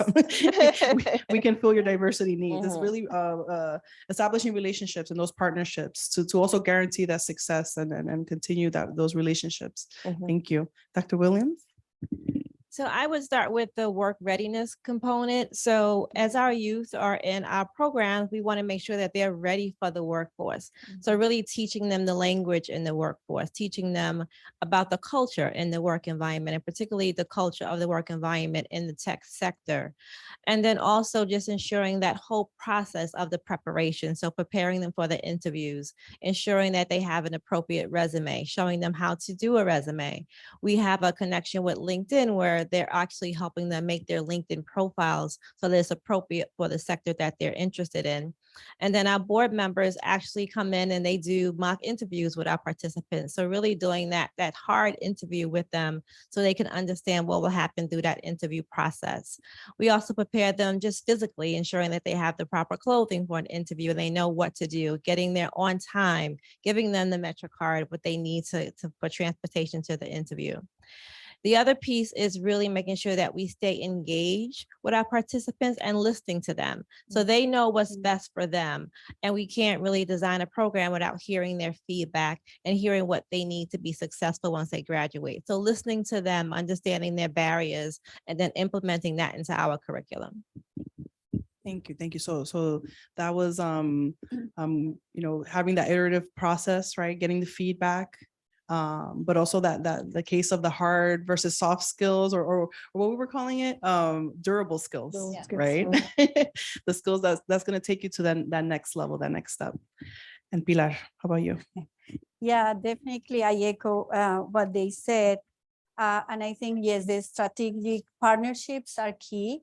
And also, again, the assessment and having that individual conversation with our participants, and also doing outreach, looking for those opportunities, not only waiting for them to come to us, but for us to go and do that outreach and find the opportunities. And again, looking, as I said before, where the individual is, and I will give a quick example, is when we decided to open a worker center in one of our sites, mainly day laborers. And our goal when we did all the strategic planning for that site was we want to X percentage of these day laborers to find permanent jobs. And what happened when they came and we had a lot of these workers, the majority didn't want a permanent job. They wanted to continue being day laborers because it's a lifestyle they like, the freedom to choose where to go to work. And then we thought, who are we to tell them, this is what you have to do, yes? So what we decided is, what do you need to have a better quality of life, continue being a day laborer? And it's what we've been doing also with these trainings, other vocational trainings, teaching them how to negotiate better paid when they go to work. And so I think that's the piece also we need to work because we are successful and they are successful if they find that inter-motivation. Yes, it's not only, and they follow up in both ways. Yes, following up with the worker or our participant and with the employer. And the other piece is the relationship with employers. Always we ask them a lot of questions about everything so we can help them, yes, to service, not to point anything that is they are doing wrong or not, is how we can be partners, true partnership. That's great. And you just reminded me too, it's, you know, we're focusing on, you know, of course, digital skills, connecting people to resources, how to land that job, but then also how to advocate for themselves, right? Because like you said, you know, you have the day laborers, you know, they like the job that they have, but then you also helping them recognize too, you know, how to get that better quality of life, how to, you know, make sure that they're also being treated fairly and getting paid fairly too, right? That's really important. Right. Thank you. So I'm going to ask some individual questions. I'll start with Dr. Williams. So OBT, as you've mentioned, offers such a diverse set of courses and career pathways to your community members. Could you please discuss a bit more like the internal process for launching a new pathway or like you mentioned before, when you get the feedback from your participants, you know, how maybe you take that into account in adjusting the programs you offer? Sure. So for us, it really all starts with the assessment. So we want to first, you know, assess where the need is in the communities, what communities we should serve. Most of our Latinx population is in Bushwick, so we have an office in that location. So really doing a needs assessment to see what's out there, what should we focus on, and what population should we target. And then we also want to look at the current labor market and see what's happening in the sector to make sure that we stay current and ensure that we're designing a program that meets all the components of what we need to offer our participants so they can be successful and gain jobs with a salary that's sustainable for their family. Then we start with researching our partners. So we can't do this work alone. There's so much work that needs to be out there to break the digital divide. So we want to make sure that our partners are doing this work as well, and not to duplicate services, but we can also complement services. So looking to see what other participants are doing, other CBOs in our area, and maybe add to their programs, create something different, or even create something similar. If they're doing something in one community district in Bushwick, we can do something similar in a community district right next door. So ensuring that we're partnering with people and really saturating New York City with this digital programming that we're providing. And then us being in New York City, we want to make sure that we get funding and private funding. So we really want to research those funders that are passionate about this work, that have a commitment to technology and the tech sector, and then engage them and cultivate them and work with them to talk about our programs, talk about what we want to accomplish in New York City, and then really work with them to see if we can develop a partnership. And then, of course, with any organization, we look at the bandwidth of what we can do. Coming through COVID, a lot of non-for-profits really suffered throughout that time. So ensuring that we have the bandwidth as an organization to do this work so that we don't start a project and really have our community and our partnerships excited about something and we can't fulfill our commitment. Thank you. And I know I asked Dr. Williams specifically about OBT, but feel free, Margarita, Pilar, if you have anything you'd like to add to that topic about creating new pathways and how do you come about that? Yeah, I think very similar to what you guys do as well. We don't just try to come up with a new training, and obviously it was such a great opportunity to partner with the Hispanic Federation, and we appreciate the support, and it came right when we most needed it, right? So at the same time, when we started this training, we also had to we met with employers to see, how can you support this training and what can we add to this training to make sure that you are going to be able to hire our participants. So once again, just kind of see what are the trends in the market, where else can we implement or add to this training to make sure that it's going to be the best training that we can possibly provide for our participants. Excellent, thank you. Pilar? Yeah, no, I echo that. And yeah, definitely starting from knowing what is needed. And we also always look at, is anybody else doing it? So we don't have to start from zero. We can learn, or we can support the program that is already going on, or definitely we need to do it.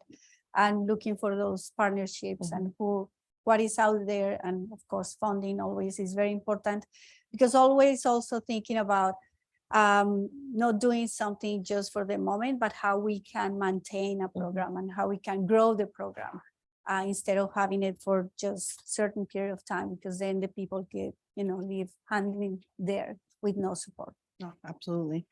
I will turn it to Margarita. And my question for you is, Latino Academy of Workforce Development has a heavy focus on jobs that are hands-on, from commercial driving to restaurant management. How were you able to deliver your programming during the pandemic and maintain those interactive elements of your training? Well, I was trying to, all the numbers and the statistics you guys shared today, they're very depressing, right? So just I was thinking and remembering our process when the pandemic came, we closed our office.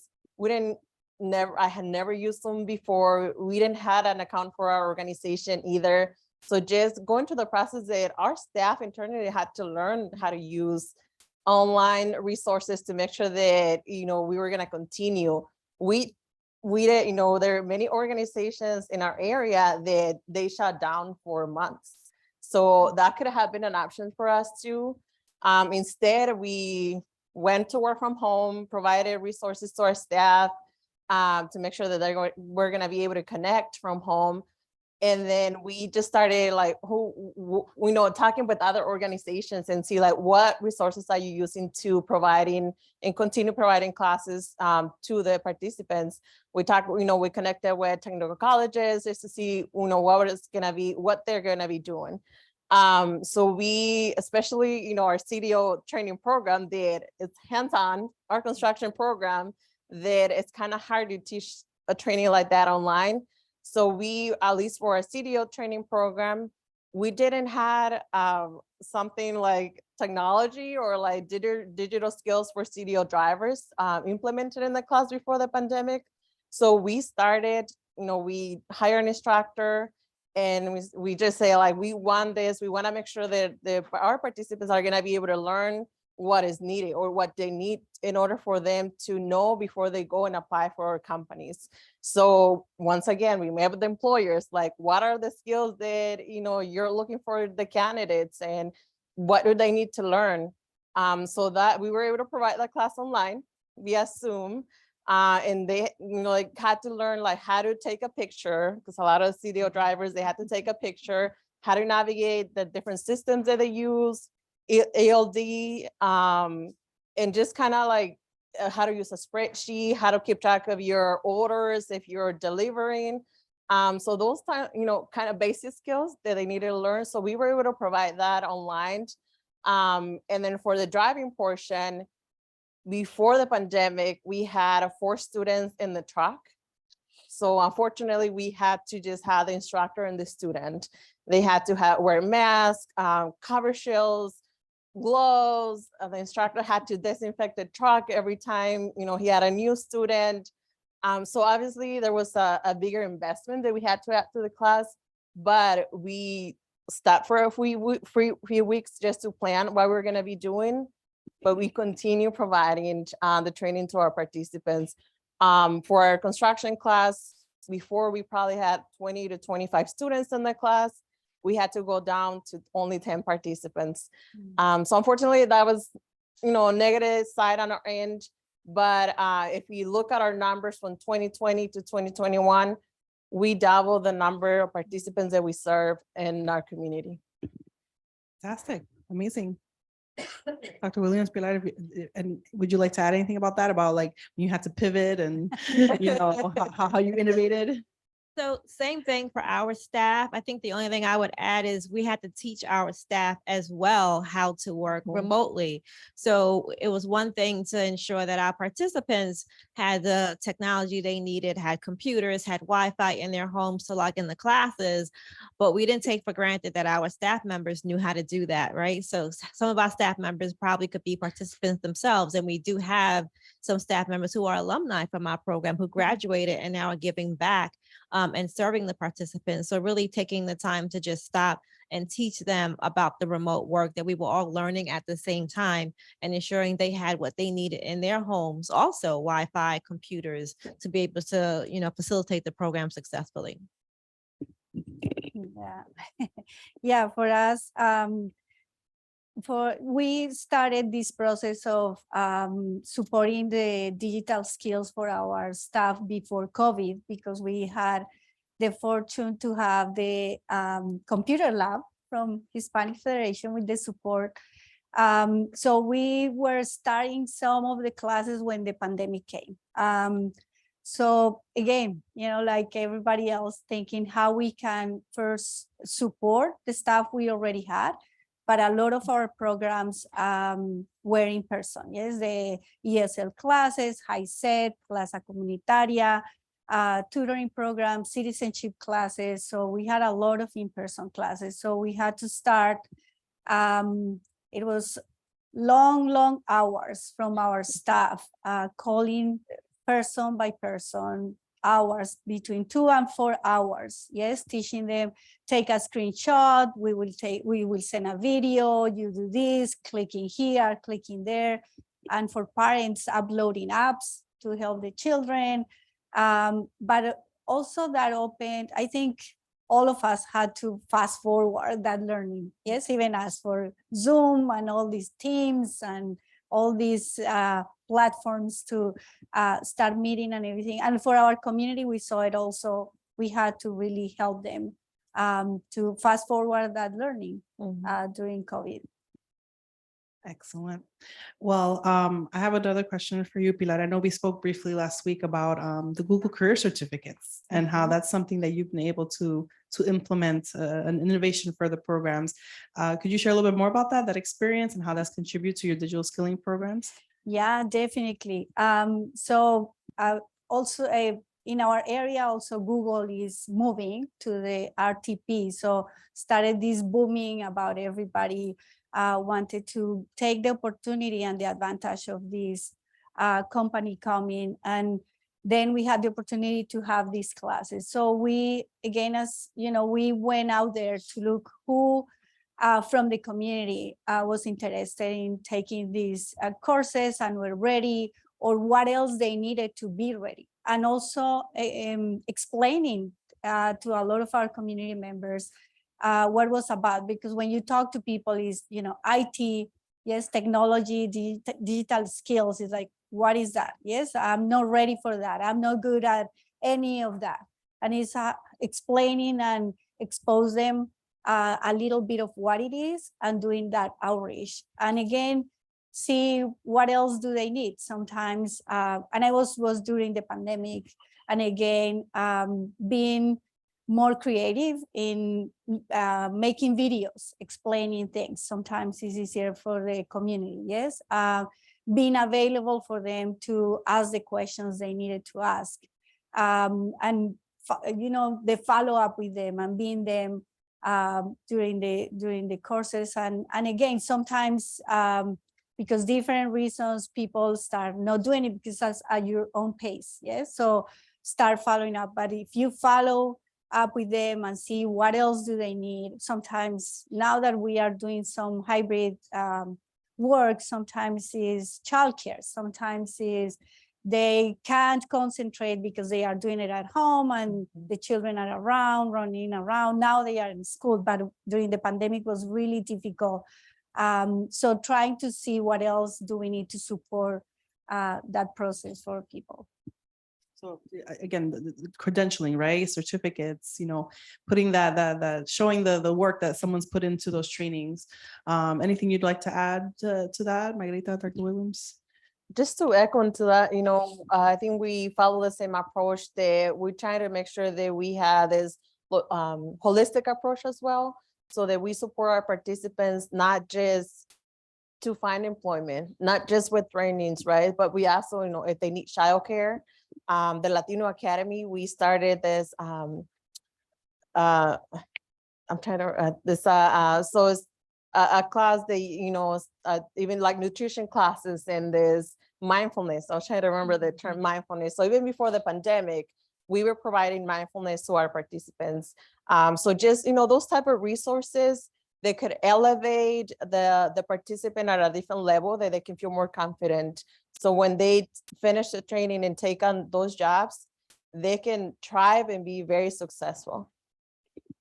And that's so important, because we can train our participants and connect them to jobs, but if they don't have food at home, if they don't have clothing, if they're worried about, you know, what's going to happen when they get home, if there's a domestic violence situation, then all this doesn't mean anything. So making sure that we really connect with our participants and make sure we connect with them in a way that they can trust us to tell us everything that they need so we can support them completely.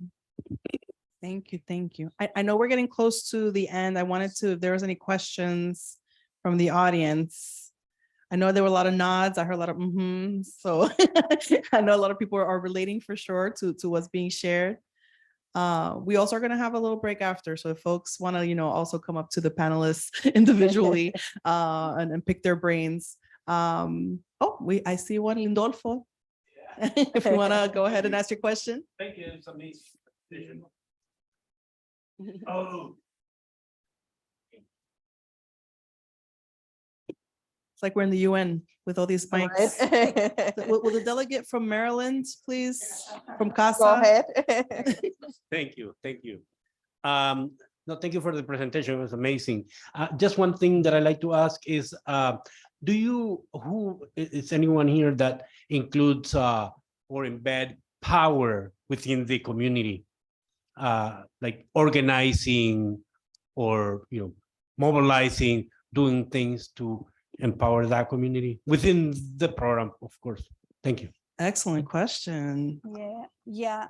And I can say that, we've been very well known in our area for services, for direct services to the community, but we learned many years ago that if you don't change policies and systems, you will be doing services forever and never will change and move the needle for the community. And also, who else can advocate better for you than yourself? But you need also to understand that, and it's something difficult for our community, for us, yes, because we come from another culture. And I want to say also, to explain a little bit, I'm in North Carolina, and people from this region know we are like 20 years behind California or Florida. Yes, so we are still have first generation. We are just seeing the second generation in our area. So language still the main barrier, and even Spanish for a lot of our community members is the second language. Already some of them, the education level is third grade. So we are talking about, we have really our cultural values very rooted, yes? And some of them is like, oh, if the doctor says that, I need to do it, yes? If this person says that, and it's how we can empower them. And I know that word makes, in some places, it's a little debated, but how we let them know you also have rights, yes, as a person, and you need to speak up, and with respect, yes, and also with knowledge of what you're saying and what you can do. But and we decided, and intentionally, we do this in all our programs, all the programs we have. As an example, we have now community health workers that we hired during COVID who were participants of our programs. And now they are trained, and now they are helping their own community to organize, raise their voice, and advocate for themselves. Yes, as we were talking about with the workers. Now they tell us, and they are part of the, we have a committee with the local government, the education institutions, and who is the leader of that committee? One of our day laborers, because they know what they need, and they, so I think it's a key piece, the advocacy piece, that we need to work with our community. And we definitely do a lot of that. We have, so our mission is to break the cycle of inequity in the workforce. So we have a really large advocacy component. Our director of public policy is actually here with us today. We've been on the steps of City Hall many times fighting for the rights of our participants, the individuals in our communities, and our staff. We have a very large racial equity component in our work, ensuring that DE&I is at the foundation of everything that we do for our staff and our participants and our curriculum. But we also have a youth leadership council, so that our youth are able to speak to us and lend their voice on what they want us to advocate for them in our program. So Steps to City Hall knows OBT very well. OBT is also a partner of our LEAD coalition in New York State. So that's Latino Executive Director, no, Education Director. Oh, well, I'm messing it up now. It's for education advocacy, but Hispanic Foundation is also working with a number of our groups to also mobilize and advocate and want to also work with you all when it comes to digital equity. And Margarita too, you've been busy with some visits, right? If I could just share, so Baltasar, the Executive Director of the Latino Academy, and I, and with the support of our staff, Carol and Josh, we were able to schedule meetings yesterday and today to meet with congressmen and representatives from Wisconsin to share about what we're doing at the Latino Academy and the important work that we're doing for our community, and also to ask them for support, an initiative that we're trying to bring more money and resources is our Transportation Academy. So we asked them, we share with them, we share the need that we have in our community, and all, and just ask them for support as well. And who can we ask, because they're connected, they're well connected. So we, just ask them, what can we do? Or is there any connections that we don't have that you might be able to support us? And we brought resources, information to them. So that's something new that we did with the Latino Academy, and our meetings yesterday went great, and we have a couple more tomorrow as well. Yes. You want to do it? It was me. I turned it off myself. It's too high tech. No, thank you for that. It starts with introductions too, right? Educating people on their rights, being on the steps of City Hall, making your face known. So thank you for that. We are running at, I think we went over a little bit, but that's because I was talking a lot before. I'm sorry. I had a lot to share. But I will just like to end with this last question. And then from there, we'll take a 10-minute break and then come back for the next conversation. We'll be on those federal opportunities that we've been hinting at. We're going to hear a lot more about that. So for the closing remarks, just that one thing, that one additional program or service that you feel that is needed to build resiliency and strengthen the economic prospects of the folks that you serve, top line. And we can start with Dr. Williams. Go from there. So offering more sector-based programs, I think if COVID showed us anything, it showed us the strength and the importance of our essential workers, the workers that we need every day that couldn't stay home and work remotely. They had to get up and go to work throughout COVID, no matter what. So ensuring that we can provide more sector-based programs to connect our individuals to those jobs that are so needed. And also ensuring that we don't forget about the impoverished communities. Mayor Eric Adams just instituted something called Digital Equity Program. It's the Big Apple Connect. So they just implemented ensuring that all of our NYCHA developments, those are public housing facilities, that everyone has Wi-Fi, broadband, internet services for over 300,000 individuals. So ensuring that we reach out to those communities as well and not forget about them. Margarita? I'm gonna keep it very simple. We heard the data and we know the internet and having access from home is very important need in our community right now. We know that our Latino community is behind and is, the percentage is still very behind and the jobs in IT and the IT space. But I think, I do know that, and we all know that education is extremely important for our community to be able to be successful and to be able to have those jobs they paid well, to be able to sustain our families. But I think an important resource, and that is embedded into our culture, right? And I speak for myself, as Latina, we're always teaching from our family and parents, be humble, don't ask for more, be thankful for what you have. So I think, something that is so needed in our community is, how can we provide more resources and tools for our participants to be more confident, to be able to ask for a raise, or for, to be able to ask questions when they're in a crowd, when they're at the table. So, that's also within us, our organizations, how can we provide more resources to make sure that our participants feel confident? A certificate is going to be great, but if they don't have the confidence within themselves, they might not be able to apply for those jobs. Thank you. Pilar. Yeah, no, all set. No, but definitely, yeah, all of the above. But definitely, yes, more resources.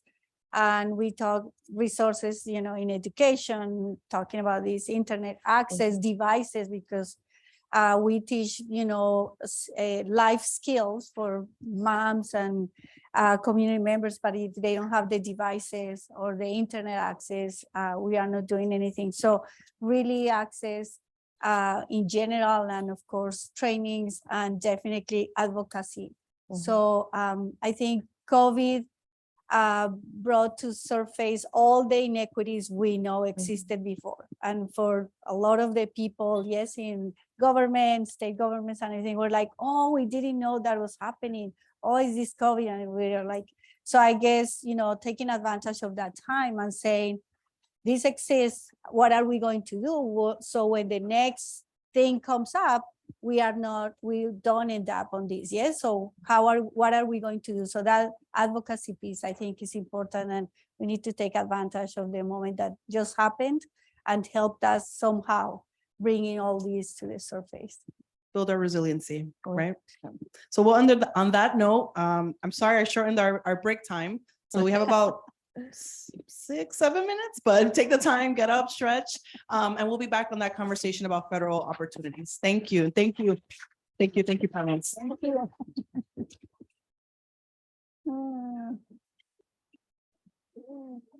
Thank you. Look, I'm stealing your phone. Stealing your phone too. Thank you, Margarita.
Thank you so much for staying with us. And I know that the next panel is one that we're all looking forward to. Our next discussion will provide an overview of federal efforts to address the digital divide. Moderating the discussion is Rosa Mendoza, founder, president, and CEO of Avanza, a nonpartisan, forward-thinking policy and action nonprofit organization that advocates for the success of Latinas, Latinx, and other underserved communities in our innovation and technology-based society. Bienvenida, Rosa.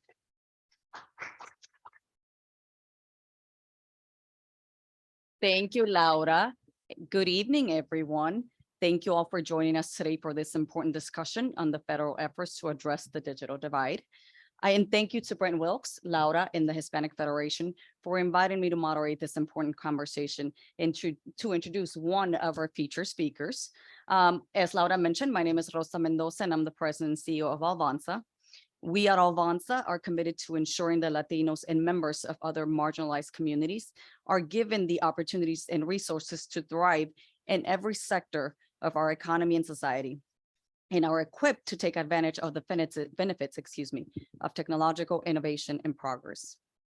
And now it is my great pleasure to introduce a good friend of mine and someone who does not need an introduction.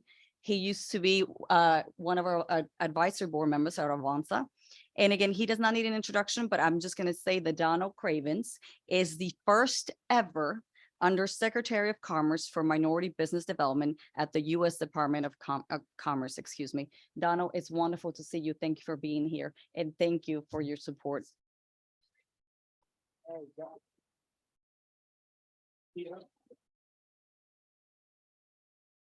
Good afternoon. All right, it's good to see all of you. First of all, let me just thank the Hispanic Federation for this invite. You know, the Hispanic Federation, from the years and years of your wonderful leadership, now Frankie and Brent and all of our friends, you have been just one of those partners in the equity space that you've been talking about these issues for literally generations and for decades. And to have a time, Rosa, as you know, where people are listening, they're hearing, what a blessing. But the fact that you have us here today is right. You're at the right place at the right time. And so I want to thank you for that introduction, for the invitation. I do want to say thank you for the introduction to my good friend, Rosa Mendoza. She and her vision of Avanza. I was there when she was creating this vision. To some of you young entrepreneurs out there, she had a vision, and she knew someone needed to step up in the space, especially as it relates to digital equity and the digital divide and the gaps that people of color are facing. And Rosa stepped into that. She met the challenge, she met the need, she met the moment. And I'm so proud to see that she is succeeding and continuing to do so. And I'm just so proud of the work she's done. I only played a little part of that. I was a sounding board sometimes when she needed advice or maybe a gripe about a couple of things, but she's done an excellent job, and I'm so proud to see her doing that. Ladies and gentlemen, as you know, in our country, our entrepreneurial ecosystem, it has not always worked for everybody. And that's just history. I know there's some who want to erase certain parts of history, but we have to address our history in order to move to our present. Technology gives us an opportunity to catch up, or at least close some gaps. People of color, like my ancestry from Louisiana, African-American ancestry, we missed some of the great innovations in our American history. We missed the agricultural revolution because people with my ethnic background were enslaved. We missed a great industrial revolution in deep parts of the South, and many of your ancestors did too, because of Jim Crow and other segregation statutes and laws. But today we have a different opportunity, and technology is going to give us an opportunity as people of color to close some of those gaps if we use the technology well, if we embrace it, and if we gain this accessibility that you all have been talking about today. But there's still about 20 million Americans who don't have access. And so we need to work to make sure that we get those Americans connected as soon as possible with reliable internet access. And then what we saw during COVID is that it shined a light on the fact that so many of our nation is still inequitable and still struggling with so many inequities. During the pandemic, only 16% of Hispanic American workers were able to work from home. And as schools shifted to remote learning, Hispanic students suffered really disproportionately to other Americans more than any other group. The days of inaccessibility are not yet behind us, ladies and gentlemen. And so we've got work to do. They should be behind us. We have to provide the tools so that every American has the opportunity to work and grow and learn and has access to that reliable broadband we've talked about. We have the tools to bridge this divide. The question is, are we going to use our tools to do so? The Minority Business Development Agency, as Rosa mentioned, that I am now very fortunate, very blessed to be able to lead, along with our Department of Commerce partners like the NTIA, as well as other administration agencies like the FCC. We are going to help to close the digital divide. We are going to need organizations like the Hispanic Federation and others to help us make that, to close that divide and to get us on the right path. President Biden's and Congress's historic bipartisan infrastructure law invest over $65 billion in delivering high-speed internet access to every American. This is going to help our business owners, it's going to help our workers, it's going to help our students and our families access the services and opportunities they need to succeed.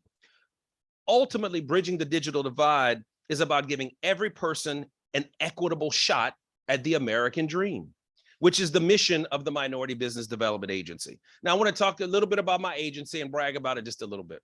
The MBDA is the only federal agency that is solely dedicated. This is what I get to do every day, wake up each and every day, dedicated to the growth and the success of minority-owned businesses.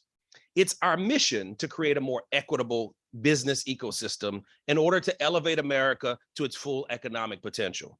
We are the equity agency. That's why I'm so left a great job to move into this role, because we are the equity agency. And the Biden-Harris administration, as well as our friends in Congress, have given the MBDA a once-in-a-generation opportunity to become the leader of the minority business community needs. For 53 years, the MBDA operated as a temporary agency. We were created in 1969 by President Nixon. And from year to year, administration to administration, the men and women at MBDA, the Minority Business Development Agency, they didn't know if they were going to have a job, Brett. They didn't know what the budget was going to be. But yet they still fought on to have impact for African-American and Latino and Hispanic and Asian American and Native and Indigenous businesses. They fought hard. Matter of fact, they helped secure over $700 million in capital, 2 billion in contracts, and over 300 million in export deals. And as far as Hispanic-owned businesses go, the MBDA helped Hispanic-owned businesses secure over $360 million in capital and nearly 500 million in contracts. That's the kind of impact it had for 53 years as a temporary agency. Well, I have some good news. We're temporary no longer.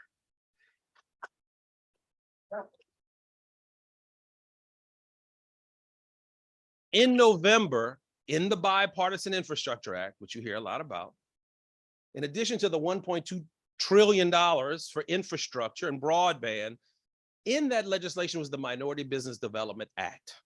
And for the first time, the president, along with a bipartisan coalition of members of Congress, signed into law the Minority Business Development Agency. We are now the newest permanent federal agency in the federal government. And the act did three things, ladies and gentlemen. First, it created an undersecretary role to lead the agency. And I'm fortunate to be the first American to serve in that role. The second thing it did is it expanded our footprint to the cities where you come from. If there was not an MBDA there, a business center there, this gives us the opportunity to expand to rural America. Not all people of color live in urban areas, right? A lot of us come from the country like I do. And so we want to meet people of color where their businesses are. The third thing that the act did was it gave us an expanded authority to elevate the agency and to elevate the work that minority business enterprises do each and every day. So not only do we have an opportunity now, we have an obligation to help businesses of color, to meet people where they are, to make sure they have internet access, to be your voice, to be your advocate. I can't do it alone. I'm going to need your help. I'm going to need the Hispanic Federation's voice. I can't be an advocate if I don't listen. And so I wanted to be here today, one, to just set up this remarkable, you have a fabulous panel of both government and partners who are going to talk to you about it. You've got a wonderful moderator, but I wanted to come here and to tell you about the good news about the MBDA. Please consider us a resource. Call us, talk to us, tell us, email us what we should be focused on if you have a business of color, if you operate a business of color, where we should be, how we should be more intentional, and let us be your voice. For 53 years, we have been telling people of color, help is on the way. Help is on the way. Well, ladies and gentlemen, help is here. Help is here. So thank you so much. Have a wonderful panel. And you've got some great panelists. And so I want to thank and congratulate our panelists as well. God bless each and every one of you. Thank you.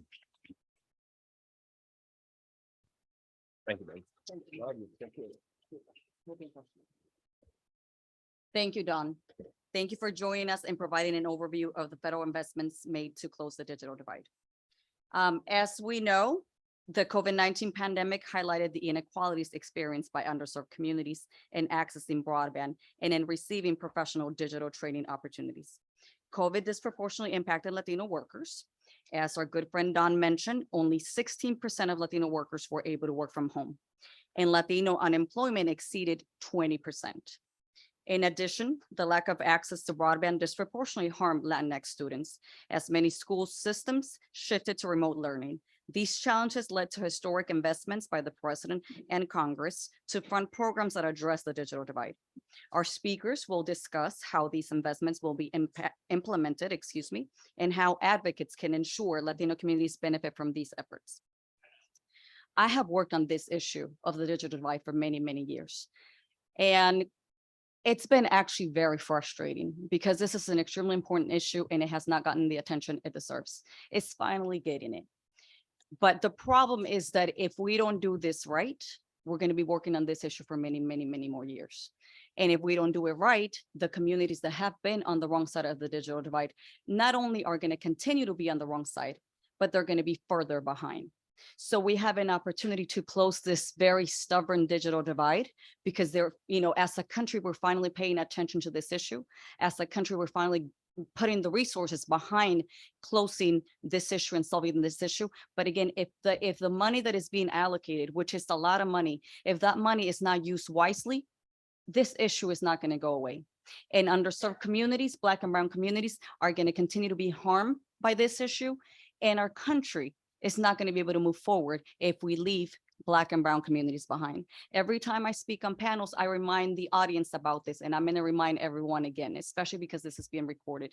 If we leave Black and Brown communities behind, we are going to leave the future of America behind. So we cannot do that. We have to close the digital divide because this is a very important issue. We all have seen what technology does and how it impacts every single aspect of our lives, every single aspect. At this point, we can barely survive without technology, but we're certainly not going to succeed without it. So we need everyone to have access to technology, but not only access, we need everyone to have the skills they need in order for them to be able to use that access. I can go off and on, but let the experts speak. So I'm very, very excited to introduce our panelists. And just like I did with my good friend Don, these are experts. They don't need an introduction. So I'm just going to read their name and I'm going to sit down with them. I'm going to join you all and start the conversation. Right next to me. Can you guys hear me? Right next to me, I have my good friend, Mara Candelaria, and I always have a hard time pronouncing your last name, Reardon. Okay. And she is the Deputy Director of Public Engagement at the National Telecommunications and Information Administration, NTIA. We have the great leader, Mark Morrell, President and CEO of National Urban League. And then we have our good friend, Alejandro Rourke, who is the chief of the Consumer and Governmental Affairs Bureau at the Federal Communications Commission. Please help me welcome them. Thank you. I'm going to start with a question for all of you. Feel free to jump in, whoever wants to respond first. As you know, obviously, we're here today to discuss the recent efforts to address the digital divide. How would you define the digital divide? Why is this a critical issue, and what are the necessary steps we must take to close this, again, very stubborn digital divide? Well, I think I'll start off. And one of the things that we've been talking about this, entre nosotros for a very long time. And, to understand the digital divide, I think you have to understand the role of connectivity. 20 years ago, we've been talking about this for a long time, but 20 years ago, the internet was a luxury, right? It was a luxury, much like most new technology, it was a luxury. Here we are 20 years later, and it's no longer a luxury, it's a necessity. It's a necessity for people's employment. It's a necessity for access to healthcare. It's a necessity for educational and economic success. And so we have to be able to connect people that are unserved and underserved in our communities if we're going to move our country forward. Absolutely. Mr. Murillo. Yeah, first of all, let me thank you, Rosa, and thank Brent Wilkes, and thank all of you. Good afternoon. Buenas tardes. Let me define it broadly, because we have to understand the digital divide broadly. It is a strand that runs through every single element of the digital revolution, which is taking place in this country. So let's think of it this way. First of all, there's a divide in connectivity, meaning a home where a Black or brown family lives doesn't have high quality connectivity to the internet. There's a divide when it comes to, if you have connectivity, to having the high quality device that you need to be able to utilize the internet. There's a divide in what is often called adoption, which means you have the connectivity and then you have the device, but you have to pay for the broadband access to a provider. There's a divide in what I call utilization. You can have the computer, it can be connected to the internet, you can have a high-speed connection, but you're not familiar with the capabilities and the availabilities to use it, to search for a job, to pay a bill, to do banking, to find public benefits, to assist your children with homework. There is a divide. And then there's a divide when it comes to who gets the jobs to build out the system, to build the devices, who owns the businesses that serve and build this broad digital highway that has become so necessitous. So we can't allow the divide to simply be defined as, I don't have connectivity in my home. Our young Black and brown people are, if you will, trendsetters when it comes to the use of these, and many times oversubscribe in the use of these. But we cannot mistake this for broadband connection in the home. So I want us to think of the divide broadly, not narrowly. We cannot simply think of ourselves only as consumers. We have to be producers, purveyors, and participate in the wealth that this revolution is creating, the enormous wealth that is being created, the jobs that are being created, the businesses that are being created as a result of the digital revolution. So we have to think of it broadly. We have to have our own definition as communities of color around what represents equity. And I think that is the case. So I often cringe when it's defined narrowly, because to define it narrowly means it's only defined in the interest of some, not in the interest of us. And I want to really, really stress that. And I'll stress that throughout this conversation, because we have to be voices. This revolution is just beginning. We think we're far into it. It is just beginning in the ways in which it's impacting our lives and the way we literally exist. Thank you. Alejandro. Well, first of all, I was hyped about this conversation before Mark spoke, and now I'm like ready to Go to church, take more action.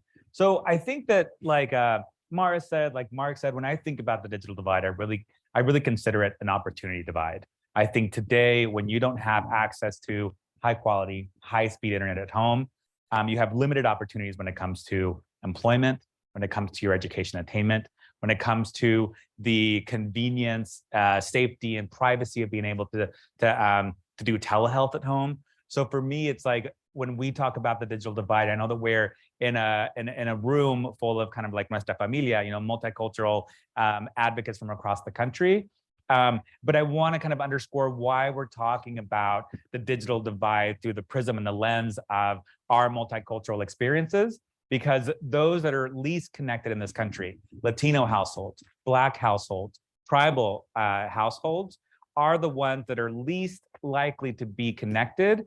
And not because we don't understand the value of the internet, not because we really enjoy doing our homework on our phones in the parking lot of a fast food restaurant, right? But because the price, right, of this essential service continues to be luxury price, right? It's still out of reach. And that, I think, is part of the reason why it's important for us to continue to have these conversations, and why I think this moment is so important, because for the first time and ever, right, we have resources to not only ensure that broadband infrastructure reaches every home, but that every home and every household can afford to subscribe and connect online.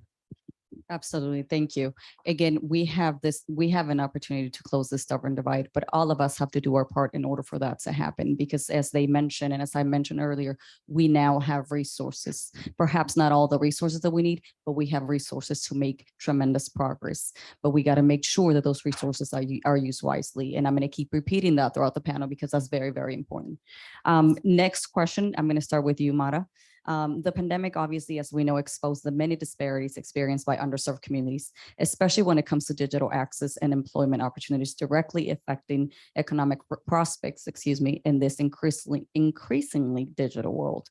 How will the recent historic federal investments address this issue, and how can we ensure these investments include Latinos and diverse communities? Well, as you heard Undersecretary Cravens talk about the bipartisan infrastructure law, this is a once in a generation investment. We liken this investment in bringing affordable high-speed internet to everybody. Internet for all is the program. And the investment comes in the form of these numbers are just astounding to me. I'm not used to talking in billions, right? $42.5 billion broadband equity access and deployment program. It provides resources to extend high-speed internet to millions of people across the country. We've never had an investment of this magnitude in bringing internet to everybody across the country. The digital equity planning and capacity competitive grants will be $2.75 billion to address the hard reality that many people face. High-speed internet is a necessity. And so that program, you'll hear a little bit more about that when Angela Bennett speaks later. And enabling middle mile broadband infrastructure program is a $1 billion competitive grant program that'll invest in expansion and enhancement of the middle mile infrastructure to reduce the cost. So this funding is going to build new connections all over the country. But as you heard Mark say, it doesn't, the outlet in the wall isn't enough if you don't have if you can't afford the electric bill and you can't pay for the service. And so that's why affordability is a core piece of the Internet for All program. It's funding devices, it's skills training for residents who need them. And we're really working with states to ensure that all families have internet service that fits their budget. And Alejandro can speak a little bit more about affordability. Rosa's in charge. Rosa? Yeah. We will get to that point in a minute. And I think, all of us have mentioned how important it is to have skills in order for us to be able to use the connection, right? And I'll give you an example that is very, close to my heart. My parents are very young, and I always mention this because when we think about people not having skills, usually people think about the elderly community, right?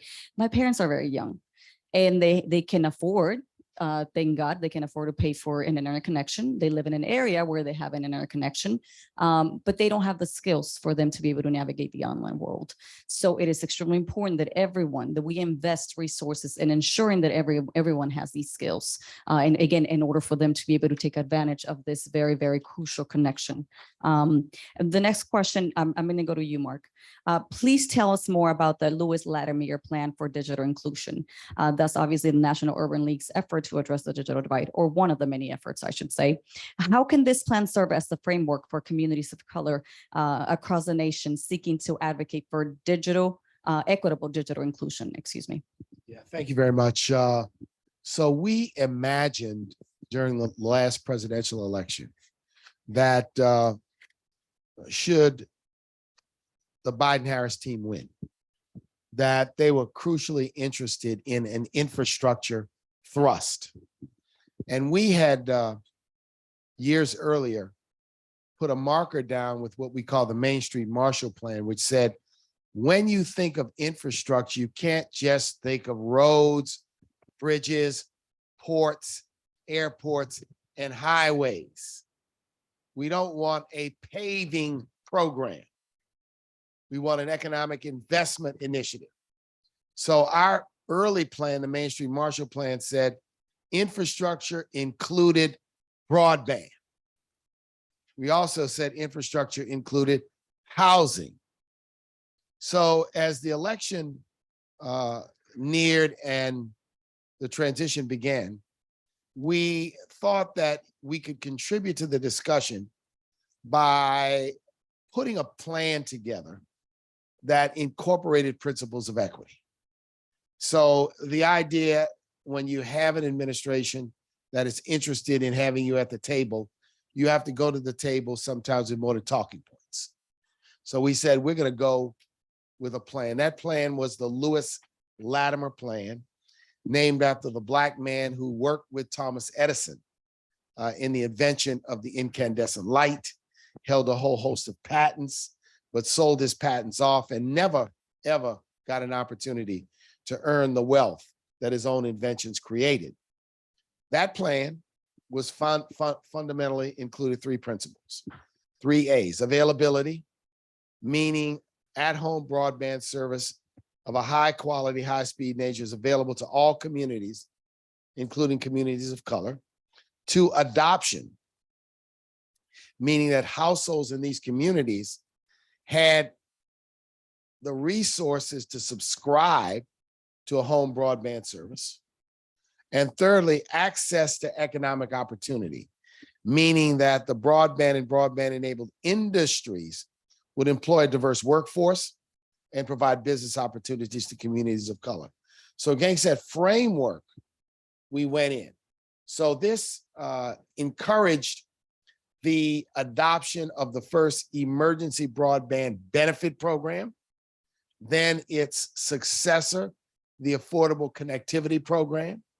It encouraged the adoption of the Digital Equity Act. It encourages the efforts today to hold and encourage NTIA to, when they give money to the states, to ensure that the states deploy that money and the companies deploy that money equitably, because we have Black and brown people in rural America as well as in urban America. And it encouraged the broader infrastructure investment of 42.5 billion. So we went in with a plan to encourage, and I'm pleased to say that that plan became influential in the design of the Jobs and Infrastructure Bill and its Infrastructure Act components.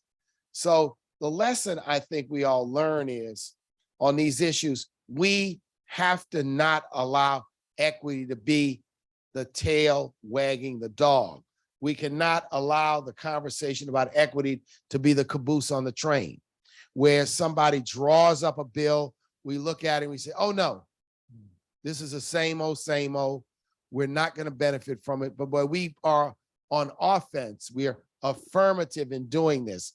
Now we have to be affirmative in the implementation. We have to hold states accountable. We have to encourage all these companies who have diversity plans to ensure that diversity is a component of how the build out that is enabled with this money takes place. We have to hold NTIA accountable to ensure that the digital equity dollars, the 2.75 billion, don't end up in the hands of the same old, and it's only a commitment on paper. So we have work to do, and that work now is advocacy, encouragement, and awareness around implementation. And I really want to emphasize that because many times we think of advocacy as being focused on passing a bill, passing a law, blocking a bill, blocking a law, suing a policy, and it's always all that. But Brent, now it's about, we got to get smart, involved, engaged around implementation. So Lewis Latimer, now we've shifted to a focus on implementation. And I encourage all of us, we have to partner on this. We have to join hands on this. We have to put a lot of pressure on this because the money is good, but the legislative language is broad, right? And I know the government, the Biden-Harris administration is committed, but we have to be absolutely involved. We can't sit back and be observers and watch and see what happens. And then if it doesn't happen, just be complainers. We have to be involved all along the way. State, let me see your plan. How are you deploying this money? Hold some public hearings, have some meetings.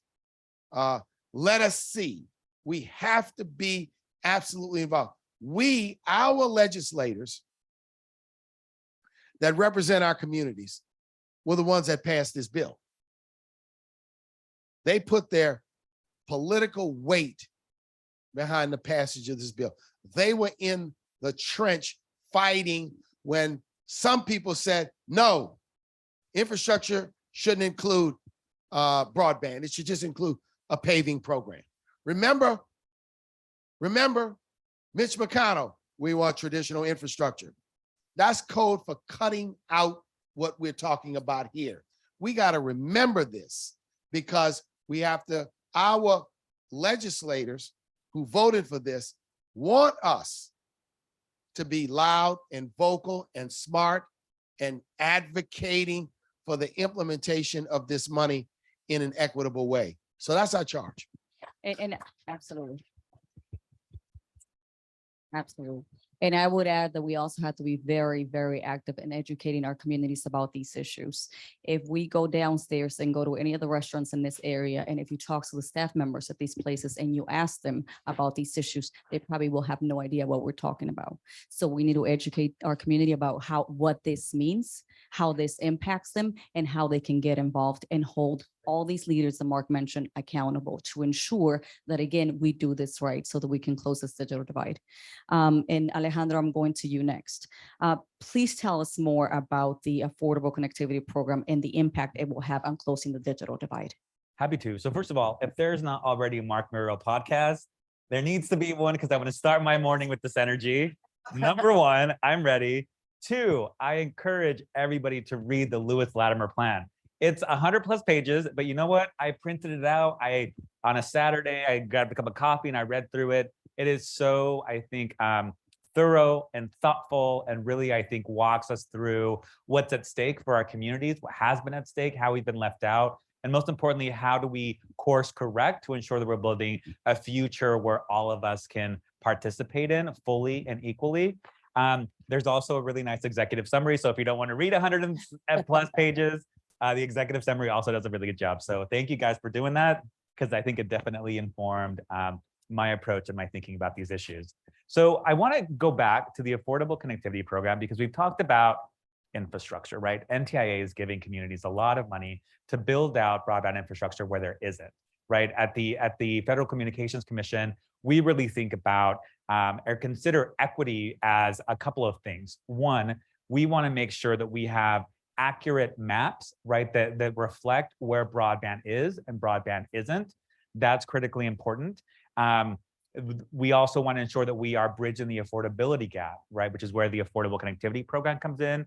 And we want to ensure that we are promoting policies that are going to ensure that every person across the country has access to our country's telecommunications infrastructure, right? So I think that when the Affordable Connectivity Program or the Emergency Broadband Benefit Program happened, I had a chance to work with Brent and a lot of the partners around this table in a previous role. And I really kind of recognized that, because those households earning less than $50,000 a year are the least likely to be able to afford having a reliable, sustained broadband subscription at home. I quickly recognized, because I work with the Latino community, Black and Brown communities, that the average household income for Latino household is $55,000 a year. The average household income for Black households, $48,000 a year. Average household income for tribal households, like $16,000 a year. That's a very sad and tough reality. So when we say that affordability is the primary barrier that stands between us and economic opportunity and educational opportunity and digital opportunity, we mean that, and we're serious about that. So the Affordable Connectivity Program gives every household up to $30 a month to help either subscribe to at-home internet for the first time, or to offset the cost of an existing subscription.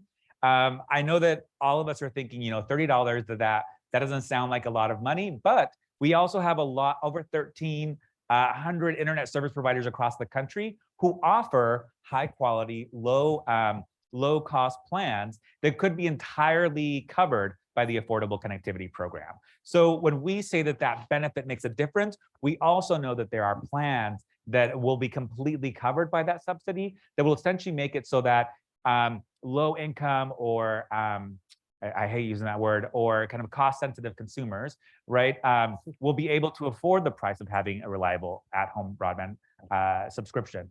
And so I think that if you live on qualifying tribal lands, that benefit jumps up to $75 a month. We also have participating providers are also sometimes offering a connected device with a discount of $100. And I think the best part of this, and this is where I think our collective efforts really inform the development of this program, the Emergency Broadband Benefit Program was the only COVID relief program that was available to mixed status families. Regardless of your family's immigration status, you were able to enroll, right? So anybody that qualifies for the SNAP program, for free or reduced school lunch, for any of the tribal benefit programs, housing programs, are automatically eligible to receive this benefit. And like I said, there are multiple ways to verify your identity, so you don't need a specific social security number. We ask for that just to verify who you are, not as a kind of limit to whether you can, it's not an eligibility requirement. So that's why we together, as kind of Latino civil rights organizations, really lean into this program, because we realized that it was a necessary kind of life float. Is that the word? Life vest, right? What do they throw out to the ocean when people live? Yeah, exactly. That'll really kind of help get our families out from underwater, and will give them the ability to participate in every aspect of our current kind of digital economy, especially when we consider that everything was shut down and shifted online during the COVID pandemic. So you can get more information about this program at fcc.gov/ACP. You have a friend at the FCC, you have Mara, NTIA. We're all going to subscribe to Mark's podcast. So please, if you have questions, know that we are here, we are accessible, we are available, and we want to make sure that you have the tools and resources to promote the program. And happy to speak more about that as we kind of move through the conversation. One point, and I think you've made a great point about this program. We have got to make sure we get great participation in this program, because at some point in time, it's got to be renewed. And if we don't utilize it, we can't make a case to renew it. And so I know this is a really important thing, and people are busy, and sometimes they're like, oh, I heard about the program. How do I access it? You know, where do I go? What is it available? So all of you as community leaders, all of you on the ground, we've got to really work in neighbor to neighbor, hand to hand, to help people in community centers and churches and grocery stores and bodegas. We got to get in the community the availability of this program. Because I'm concerned, as I think you are, that if you don't. Absolutely. And speaking of, can I see hands? I want to know how many of you knew about this program before you heard this conversation. Great, I love that. But not all of you. Hispanic I don't see Federation. everybody's hand up, and that's concerning. And you know why it's concerning? Because we are advocates, right? We are leaders. We are the voice of our community. And if we don't know this information, and again, imagine the people that are working downstairs, right, at this restaurant. Imagine the people in the community like I grew up in Central Washington State. Not a lot of people know about this program. So it's our responsibility, as Mark and Alejandro said, to spread the word. We have to tell people about this program. We have to teach them, or at least tell them how they can access this program and why it matters, why is it important. So let's spread the word. As Alejandro said, you can find more information at the FCC's website. Please spread the word about this program. Share it on social media. Share with your family members, your neighbors, whoever you want, but please spread the word. Yeah, exactly. I'm going to go with a question for all of you. What should leaders joining us today virtually and in this room do to ensure that their communities can fully participate in the digital economy? I'll go with the ladies first. Thank you. Thank you. Well, as we heard earlier, Latinos are the least likely demographic to be able to work from home and the most likely to have lost their jobs during the COVID-19 pandemic. By 2030, 1 out of every 5 workers will be Latino. So digital access and skills are essential to our full participation in the U.S. economy. One of our principals in our agency, Andrew Burke, the former mayor of Chattanooga, Tennessee, just traveled to Miami recently and met with the largest Haitian Catholic congregation in Florida, or in the country even, I think. And they encountered the stories of people that, you know, they were running a digital literacy program there at the center where we held the roundtable. And one of the workers was a custodial employee, and that custodial employee lost his job because he was literally a custodial employee that could not enter information about the work that he had completed into a computer. So he went for digital literacy skills training and then got his job back. Those are the kinds of things that connectivity and digital literacy provide. They provide economic opportunity. They provide jobs. And so, you know, I think that we have a responsibility to ensure that we skill up our people. It's not just about, as he said, not just about the connectivity. And the Biden-Harris administration fought to ensure that the infrastructure law included key provisions about equity-based priorities and funding to address long-standing deficiencies in internet accessibility, affordability, adoption, and skills. So those are the things that wonderful. Either of you? Whoever wants to go first. Happy to. So I kind of want to underscore one thing, right? Because I've been on that side of the table and the room, and I think consistently, from my experience, we hear from the federal government or from kind of large partners, hey, you guys are the trusted voices of the community. We need your help to get the word out. But I think that ask usually ends there, right? But I think kind of knowing where you guys are, I know that you're under-resourced, understaffed, and that rarely comes with an economic benefit, right, or incentive to you to really build your capacity to do this work. And I think the really great news about, again, this moment is, number one, NTIA and all the infrastructure money is dependent on engagement, right, with local communities. So when we say advocate, be a part of that process, in this moment of time, we're not saying go knock on the door and fight. We're saying it's a requirement all you have to do is reach out and say, this is important to my constituents in this community and I want to be at the table, right? And there's NTIA people in every state that you can reach out to directly and they will loop you in. Right. From our end, for the Affordable Connectivity Program, we are really invested in ensuring that you, the local community trusted voices, have the resources that you need to get the word out. So we have established the Affordable Connectivity Grant Program, and we will be releasing a notice of funding opportunity later in this fall, which I want all of you to apply to, right? We're keeping it broad on purpose because we don't want to be too descriptive about this is exactly how we think you can reach these communities. We want to give you the tools and resources to innovate, to learn from you, and for you to tell us, look, you know, if in my state we have low enrollment, this is what we think we can do, what we can deploy to ensure that we're reaching eligible households. And we want to say, great, here's some money, here's some resources, let's do it, and let's do it together. So I want to make sure that you guys are looped in. I know that Hispanic Federation is really looped in, so hopefully they'll be able to push out that information to you guys.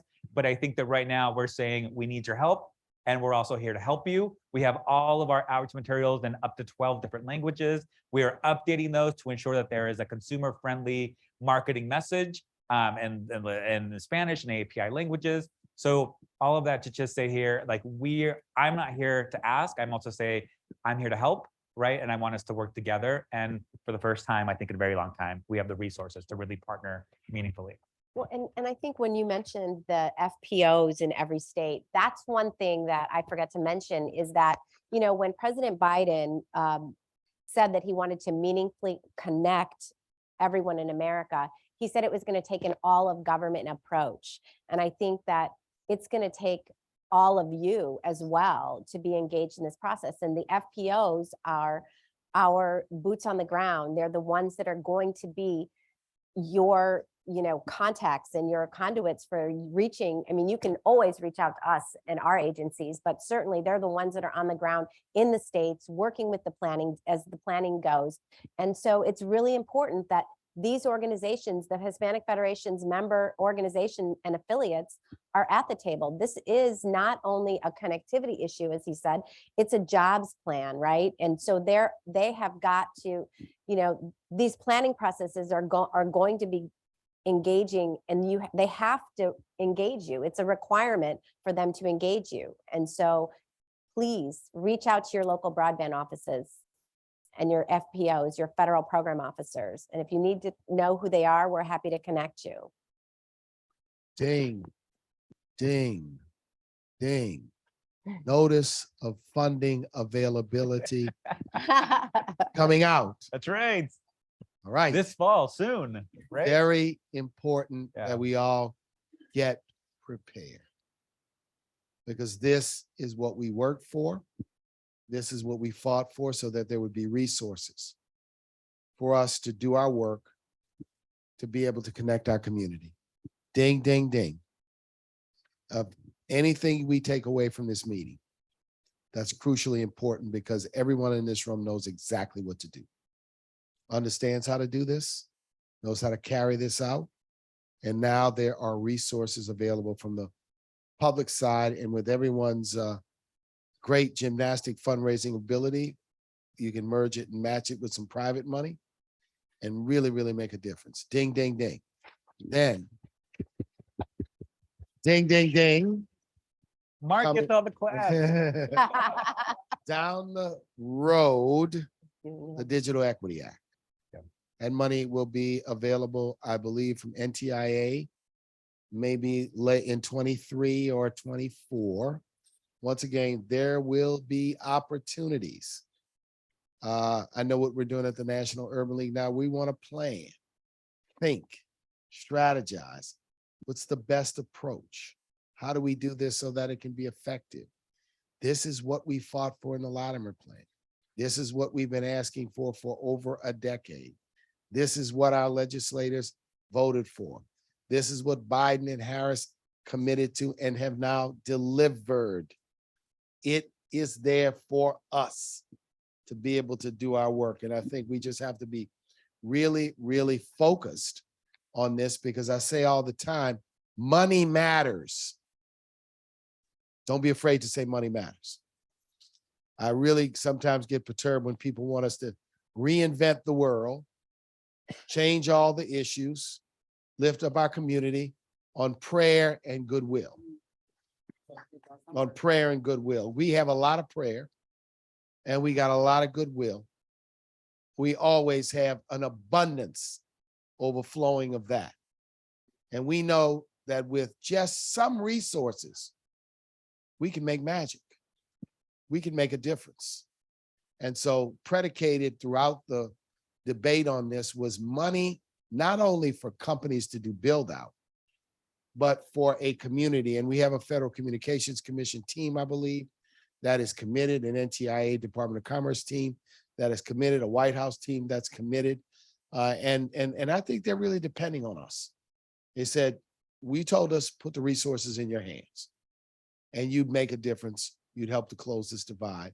So that's why I'm excited, because we've been in enough seminars over the last 10 years where we've been prognosticating, imagining, thinking about a bill, resources, money, or commitments. And guess what? Now we have something to work with. Now we have something to work with. Is it perfect? Is it everything we wanted? Is it all that we need? No way, it isn't. But it is historic in its dimension in terms of what we've done. So I really appreciate your transparency and heads up, giving everybody heads up that for the timing and the way you all are going to be looking at this. And we just have to meet the moment with what we do. So, I just appreciate this conversation. And as everyone has mentioned, this is an issue that is going to take all of us, right? The federal government can't do it alone. Corporate, the corporate sector can't do it alone. We can't do it alone. We have to work together. This is new. So these wonderful leaders are also going to need advice, especially the leaders that are handling this money, this investment. They're going to need advice. They're going to need us to educate them about how they can best serve our communities. So we all have work to do in order for us to ensure that our communities are not left on the wrong side of the digital divide and that we close this divide. Do we have time for Q&A, or do you want me to wrap it up? We have time. Okay, so we have time for Q&A. Any questions for our wonderful speakers? Yes, ma'am.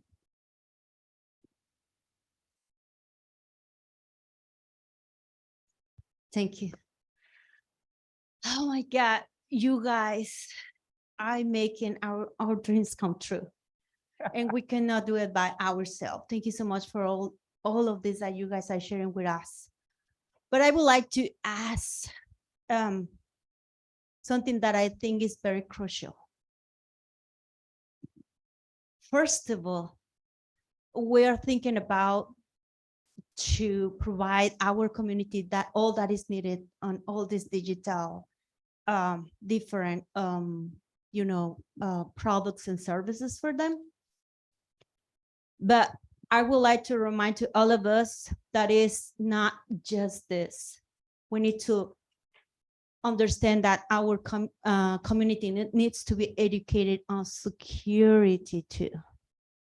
Because once they have access to network devices, education, basic education, just to survive, believe me, a lot of people is very scary about security. Because as you know, thieves and all that kind of stuff is there too.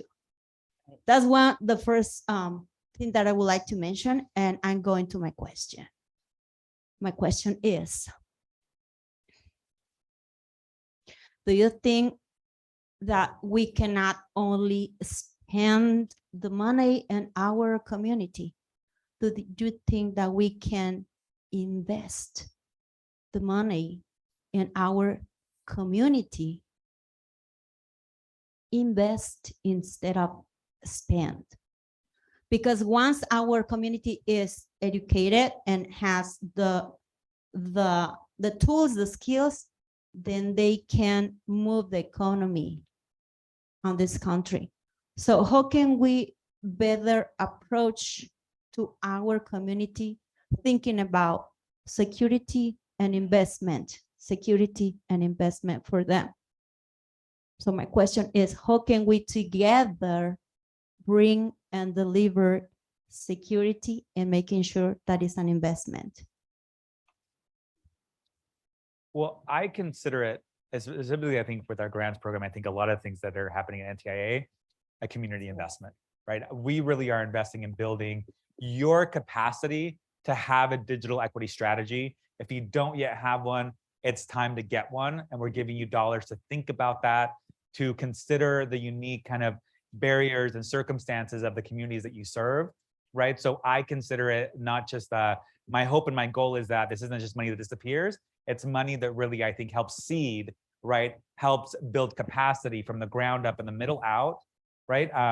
And I think the other thing that I'll underscore is you're not in this alone, specifically at the FCC. If you need printed applications, if you need postcards, email us. We will print them and mail them for you. If you need somebody to do a train the trainer, if you need somebody to do a webinar to walk your leadership or your community through the program so that they know how to enroll, we have a whole team that is happy to be there, both on Zoom, digitally, and now that we're all kind of back in real life, we have people that are willing to travel, a team that's willing to travel to be there on the ground with you to support your real-time enrollment efforts. So from my perspective, this really is a generational investment in building our capacity to do this work. It absolutely is. And I mentioned the rural electrification program or the highway, the federal highway system that was built. This is those programs for our generation.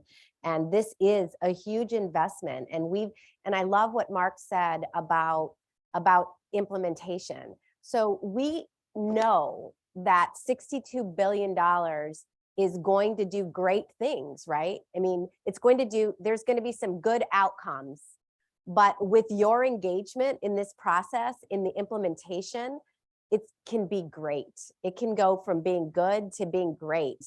And we have a responsibility as a community. We've been asking for this. This is the moment.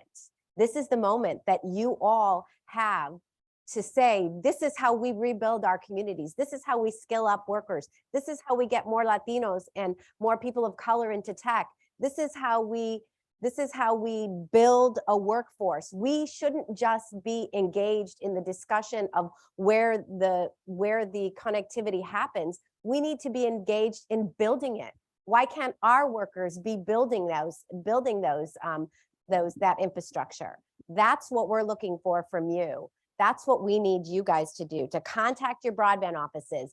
There are planning grants that are available, right? Planning grants are going to be going to all 56 states and territories. And those planning grants, these broadband offices have been understaffed, woefully understaffed for years, right? There's going to be opportunities for them to hire people that look like us to help them plan. They're required to not just engage you, but they're required to include you in the planning structure. And so those opportunities are on us now. Implementation, that hurdle of getting the bill, that's always been, where our advocacy has lied. But this is now a huge opportunity for us. It's a huge opportunity for us, and we have got to be partners in this. Thank you. Laura's presence and body language tells me that we need to wrap up, but this is a very important conversation. So thank you so much for being engaged, and thank you for sharing your thoughts and your time with us. Encouragement. What did Mara say? This is the moment. This is the moment for us. I mean, that was just fantastic. Thank you so much, Rosa, our panel. I hope you all are inspired by that and took lots of notes, and we'll be applying for all of those grants and holding the government accountable. Please do. Right? Yes. For their responsibility to our communities. So thank you all so very much. We're going to take a 5-minute break because we have another fantastic panel. And on the other side of that, a happy hour. Happy hour.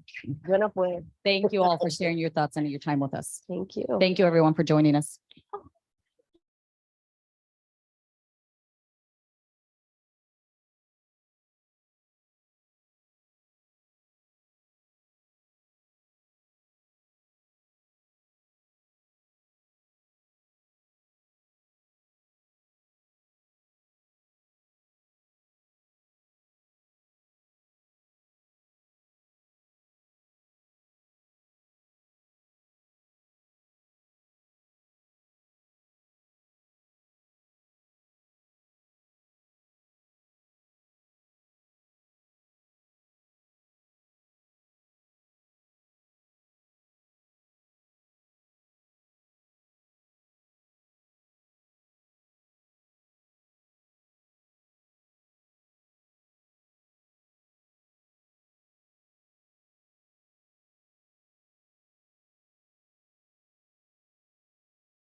Good afternoon. I hope you got your chips and salsa.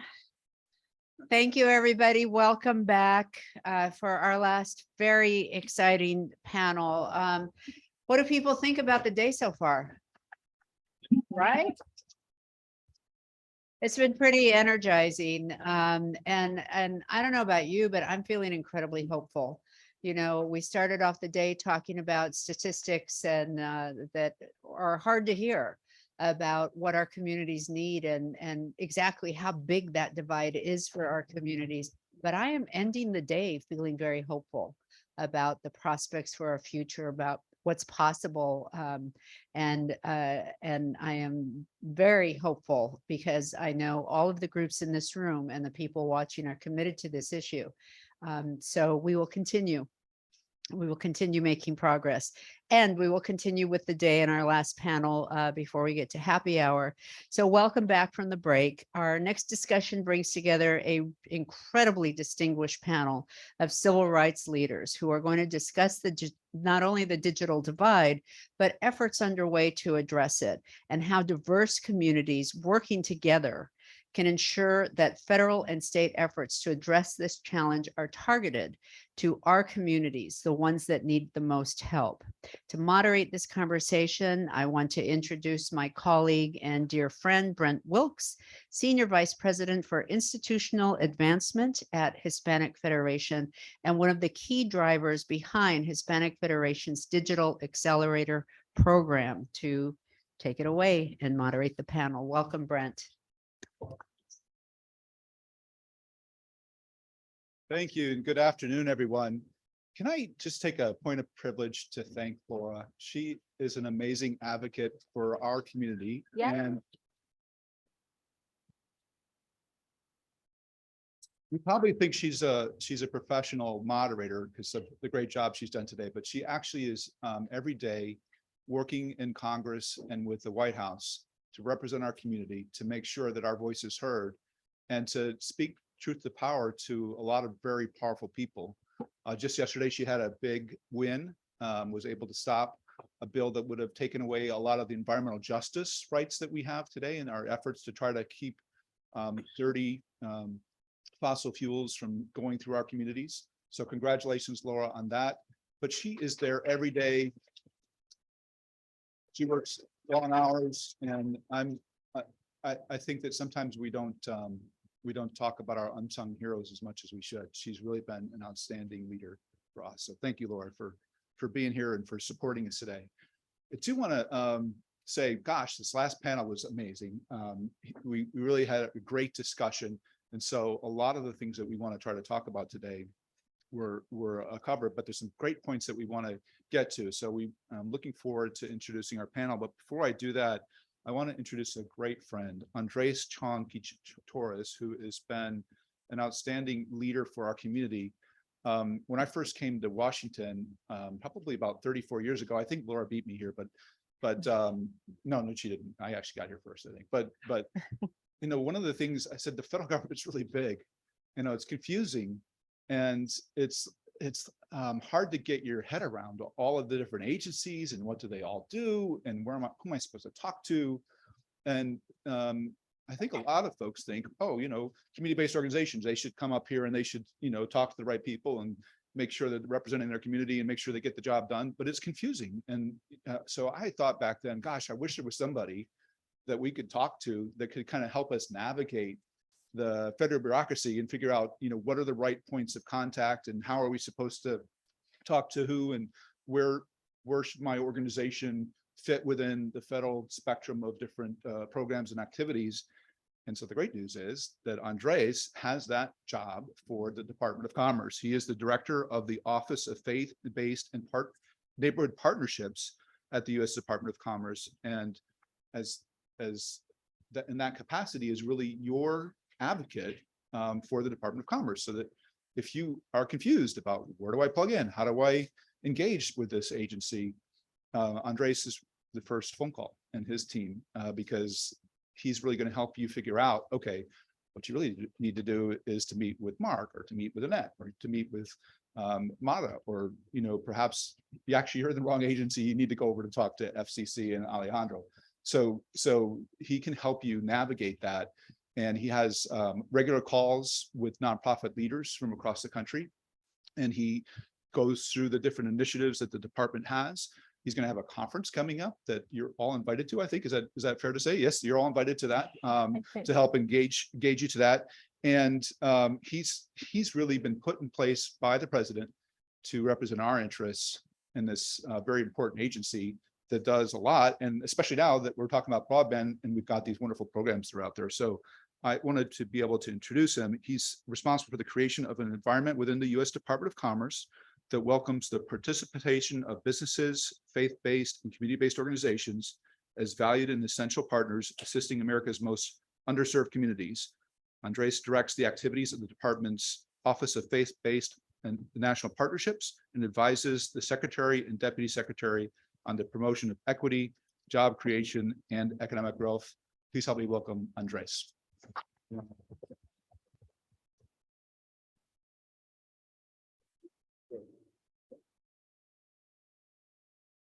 Buenas tardes.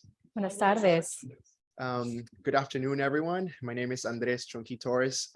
Some of you may be wondering, someone asked me in the elevator, like, where are you from, man? And my dad's ascendancy is Chinese, Ecuadorian.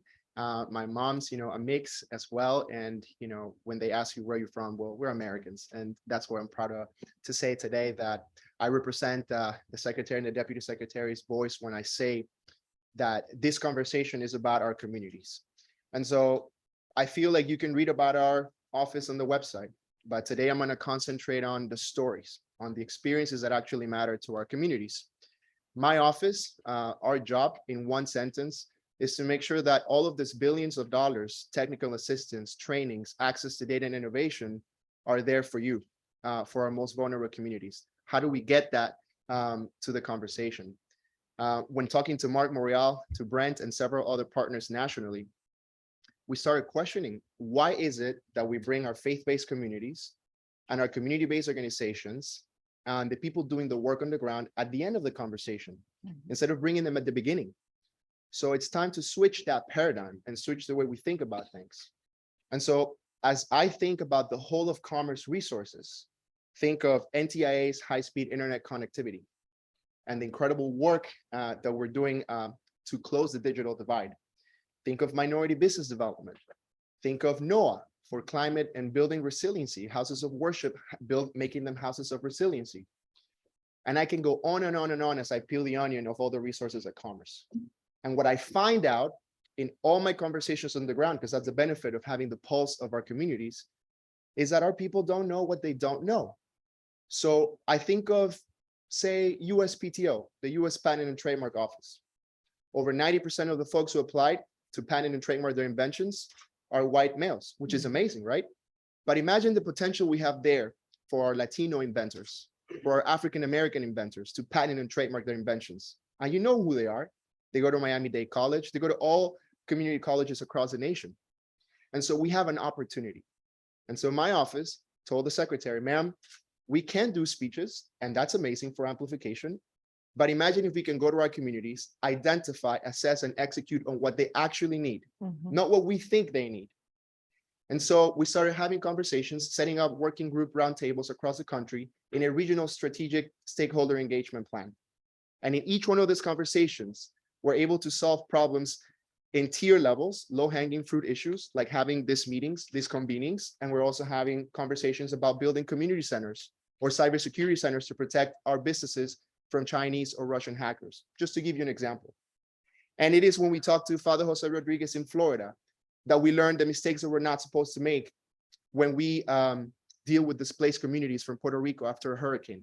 And we actually don't put them in food deserts or where they can't find jobs. It is through these conversations that we find out what businesses need when they're applying to the grants. It is through these conversations that we're able to assess which communities are unconnected, underserved or unserved in Arizona, and they need high-speed internet. So I come here today, guys, to make an ask of you.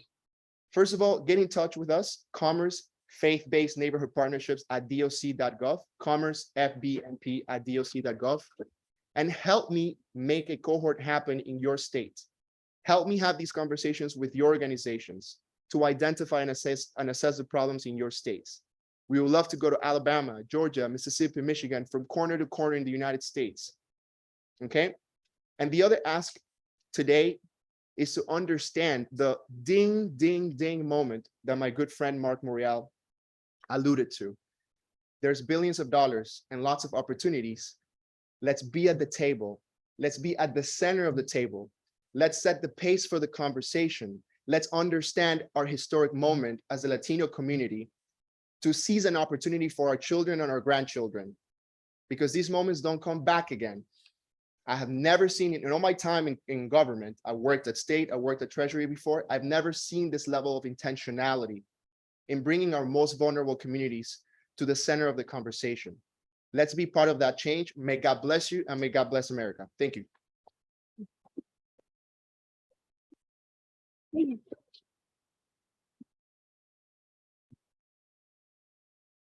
Thank you, Andres. Wow, that's great offer. We're going to take you up on that for sure.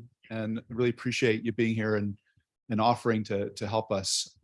So let's get started with the panel. This is really a great panel because you've got here some real superstars for our communities, folks who've been working hard to try to close the digital divide and to increase equity for our communities, and have been working to try to organize us and collaborate with each other to make sure that we're pushing this agenda forward. You heard Mark earlier, Mark Morial, talk about, of course, the ding, ding, ding, which that's what you're all going to remember. But he also said, we've been working at this for a while. And that's absolutely true.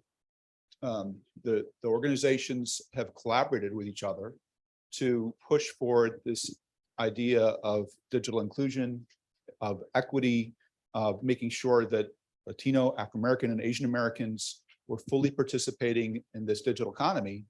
And the folks that you have here are part of the group that's really been pushing and at the forefront of this effort. So thank you for joining us. It's my great pleasure to get to introduce each of you. So I'm really thankful to have you here. And first, I want to introduce Cindy Marisol Benavides, who is a Honduran American immigrant who has experienced the American dream. And she now devotes her career to public service, ensuring that countless young people, women, and immigrants have the same opportunity. She is currently the Chief Executive Officer of the League of United Latin American Citizens, which, if you know LULAC, it's the largest and oldest Latino membership organization in the country. And she has previously served in the capacity of Chief Operating Officer at LULAC and the National Director for Civic Engagement and Community Mobilization for LULAC. She was also in charge of the Vice President of Field and Political Operations for Voto Latino, one of the major voting organizations within the community, and was in the Northern Virginia Political Director for the 2012 Kane for Virginia senatorial campaign, which Senator Kane won, so congratulations. And she received her Bachelor's of Arts from Virginia State University and attended American University for her master's degree in international affairs. Anyone who knows Cindy knows that she's an incredible advocate for our community, and she feels it deep down in her heart because she has experienced many of the challenges that we've all been through and has come through, and she's been an outstanding leader for LULAC. So thank you, Cindy, for being here. Gracias, friend. My next panelist is John C. Yang, who is the President and Executive Director of the Asian Americans Advancing Justice. At Advancing Justice, AAJC, John leads the organization's efforts to fight for civil rights and empower Asian Americans to create a more just America for all through public policy advocacy, education, and litigation. His extensive legal background enables Advancing Justice to address systemic policies, programs, and legislative attempts to discriminate against and marginalize Asian Americans and Pacific Islanders and other minority communities.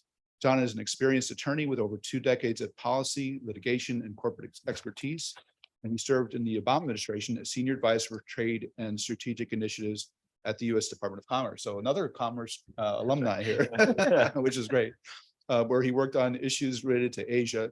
John graduated with honors from George Washington University Law School, another incredible advocate when we saw so many of the hate crimes taking place against the Asian American community during the COVID crisis. John's organization stood up strong and fought back and made a huge difference. So John, thank you for being here with us as well. And then Oops, and I got this out of order, I'm sorry. Oops. Angela, sorry. And our final panelist is Angela Thigh Bennett, who is the first ever, this is our second first ever, by the way, at today's conference. We had Don Ravens earlier, first ever head of MBDA program. So now Angela Thigh Bennett is the first ever digital equity director at the National Telecommunications and Information Administration within the U.S. Department of Commerce. This is the first ever position for the federal government with a digital equity in the job title. And NTIA, of course, we've heard, is the agency responsible for advising the President of the United States on telecommunications and information policy issues. Currently, NTIA has a strong focus on expanding broadband access and advancing digital equity. And Angela, get this, okay, here's the marketing ding ding moment again. Angela oversees the allocation of $2.75 billion from the Digital Equity Act and helps develop guidelines for states to equitably use their funds. Angela earned her bachelor's, Juris Doctor, and master's from Case Western Reserve University. And Angela also has been involved in the Cleveland area, right? Yes. Building out a broadband community network. I know a number of you have also been involved in doing that work. And so, Angela, thank you so much for being here and being part of the panel today. So I'm going to just start off the conversation. We heard earlier about some great opportunities that are coming up in the federal government. We know that historically, Latino, African American, and Asian organizations don't always get included in these efforts. Mark had some pretty strong ideas about what we need to do to make sure that this time around, we're able to ensure that our communities are engaged. And I was hoping that you could at first kind of tell us what the digital divide means to you. And then if you could then tell us a little bit about what you think we need to do to make sure that our communities are fully part of this incredible effort. Really, it's the largest and most historic effort to try to close the digital divide in the government's history. I'll start off with you, Cindy. Great. Muchísimas gracias. Can everyone hear me? Qué bueno. First and foremost, feliz mes de la herencia hispana. Happy Hispanic Heritage Month. I am proud to be Latina. That is my superpower. And on top, I am bilingual and speak Spanglish as well. But, you know, first and foremost, just shout out to Brent. What Brent did not mention is that he's my former boss. He's the former executive director of LULAC. And le llamamos con cariño Brent Wilkes because he has un corazón Latino and he led the organization for close to 30 years. And so I sit in this chair and pay honor to you, Brent, for your love and your support. And my hermanas, I see Mara, Laura, Liliana, I saw Rosa earlier here. Thank you for all that you do, hermanas. Believe it or not, we're in this together. And so how we get ahead and how we build our community is by locking arms and pulling, pushing ourselves together. And so, hermanas, I love you. Thank you for all that you do every single day. You know, as I think of your question, Brent, you know, first and foremost, I enjoy being a chief troublemaker in charge at LULAC. And so my professional job every day is to work with John, with Mark, and so many others, and really bringing attention to these issues. And I love that I can be unapologetic. My board has given me permission to be very straightforward and to push and advance our Latino community. As I think of the context, you know, Latinos are 62 million strong today. And in just 30 years, 3 decades, your and my lifetime, 1 in 3 Americans will be of Latino ancestry, close to 120 million strong. What does this mean for the context of America? It means that we are not the present, we are also the future of this country. And so it's so important that as we think of the digital divide, and as I think of what the digital divide means, I see that as a massive opportunity to advance our community forward. Everything today is digitalized. How many of you have children? If you can raise your hands. And you know that by the time they're like an age of 2, they're masters at moving their fingers with the smartphone and even their tablets. So I want you to understand what we're building, what's moving forward, and that technology is not going anywhere. It is here to stay. An example that comes for me is Chimayo, New Mexico. I don't know how many Novo Mexicanos we have here, But in Chimayo, it's 90% of the population is Latino. And only 41.8% has access to technology and broadband. Less than 50% of the population. And so for us, this is a real problem that we have to address. I'm so proud to say that under Brent's leadership, we started the Empower Hispanics with American Technology, EHAT centers. And today we have over 68 technology centers that has served over 2 million Latinos since 2004, about 150,000 Latinos. I want you to just think, what does this mean for my local community? As someone that is grassroots, I am best in my jeans, boots, and when my sleeves roll up deep in the community, understanding what's happening.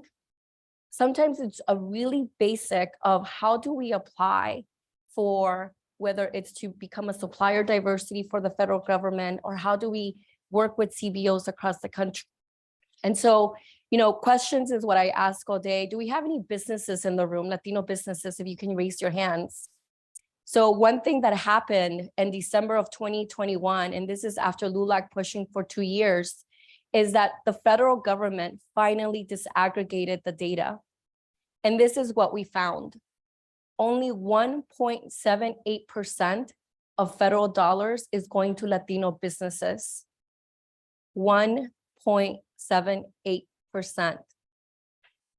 I hope that everyone is not only having a ding, ding, ding moment, but this is the time, right, for us to continue to put pressure and continue to build. And as I think of solutions, Brent, I do think it's two-part. It's looking at the policy angle of this. We know that it's going to take billions and billions and billions of dollars to make sure that our community has that access to digital technology, but also that the adoption, right? It's not only a one step, right? It's the access, the adoption, and it's also the access to technology, by the way.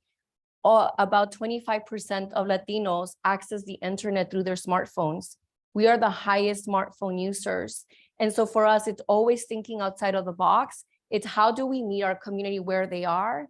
And by the way, we are the community, we are the brain trust. So we are the people that bring those solutions to Angela and to Mara and to the Secretary of Commerce and all the different leaders that we have in government. I'm going to stop there because I can get passionate and carried away and turn it over to John. Sure, great. Thank you. And it's wonderful to be with Brent and Cindy, fellow civil rights warriors, see a former commerce colleague here. So I feel like I'm in good stead. When we talk about digital divide, actually, I would like to take a step back and think about sort of why we talk about Asian Americans, right? Because especially in this context, there's oftentimes misunderstanding about who our community is. If you look at a Pew survey, or Consumer Reports came out with this recent survey, those surveys suggest that about 90 to 95% of Asian Americans have broadband access. That's what those surveys say. So you would say, well, there's no digital divide issue there. Let's scratch beneath the surface of those surveys. If you look at the fine print, and to Consumer Reports credit, they actually put it in bold, so they highlighted their deficiency. Those surveys were done in English. The surveys they were also done in Spanish, but for my Asian American purposes, it was English and Spanish, no Asian languages. The Pew survey was only done online. So let's think about that, right? If it's online in English, 95%. Okay, well, then obviously we have a problem. So the fundamental problem first for our community is data about our community. Now, don't get me wrong. There are certainly certain members of our community, segments of our community, that are early adopters that do have a high integration rate when it comes to technology, et cetera. But if you just think about that, you fall into what we always talk about, the model minority stereotype, right? Of who the Asian American community is. Our organization, one of the things I'm very proud of, we should be publishing this later in the month. We've done the first ever actual digital divide survey that's done in language, multiple Asian languages, and not just simply online, but through traditional telephone surveys. And what we're going to find, I'm not going to reveal everything, but the divides are similar to the Latino community. Again, you have to disaggregate that data, and you're going to hear that concept a lot. Is certainly for the Chinese American, Indian American, Korean American, Japanese American communities, frankly, we do pretty well. I'm not going to lie about that, right? But if you start to break it down to the Southeast Asian communities, even the Filipino community, that's where we lag, right? And then when we lag, so we have to think about and Cindy talked about this, is I think about it as the 3 A's.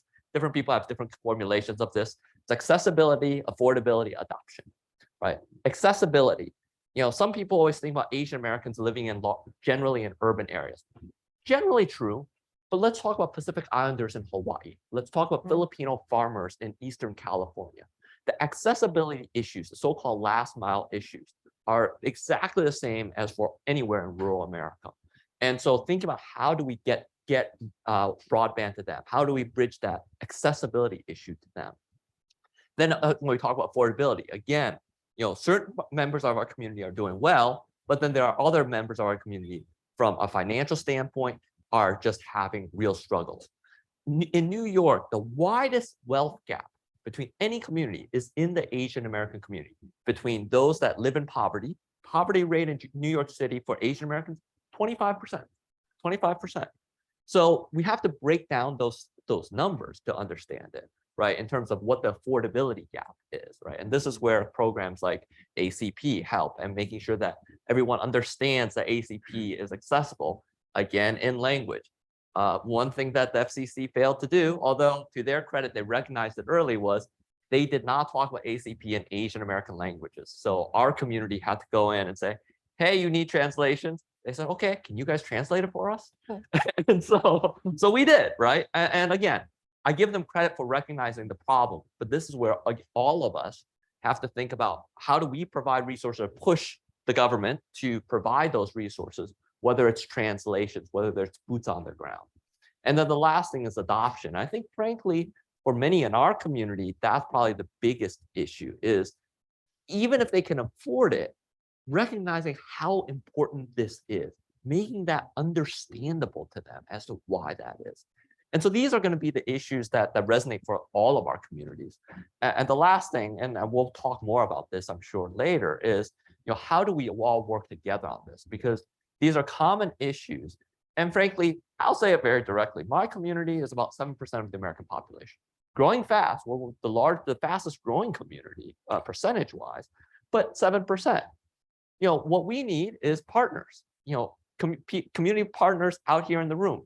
Like some of our community organizations, CBOs, are very small on the ground. So how do we all link together so that we make our presence known to the digital equity officers, digital equity departments in each of these state governments, right?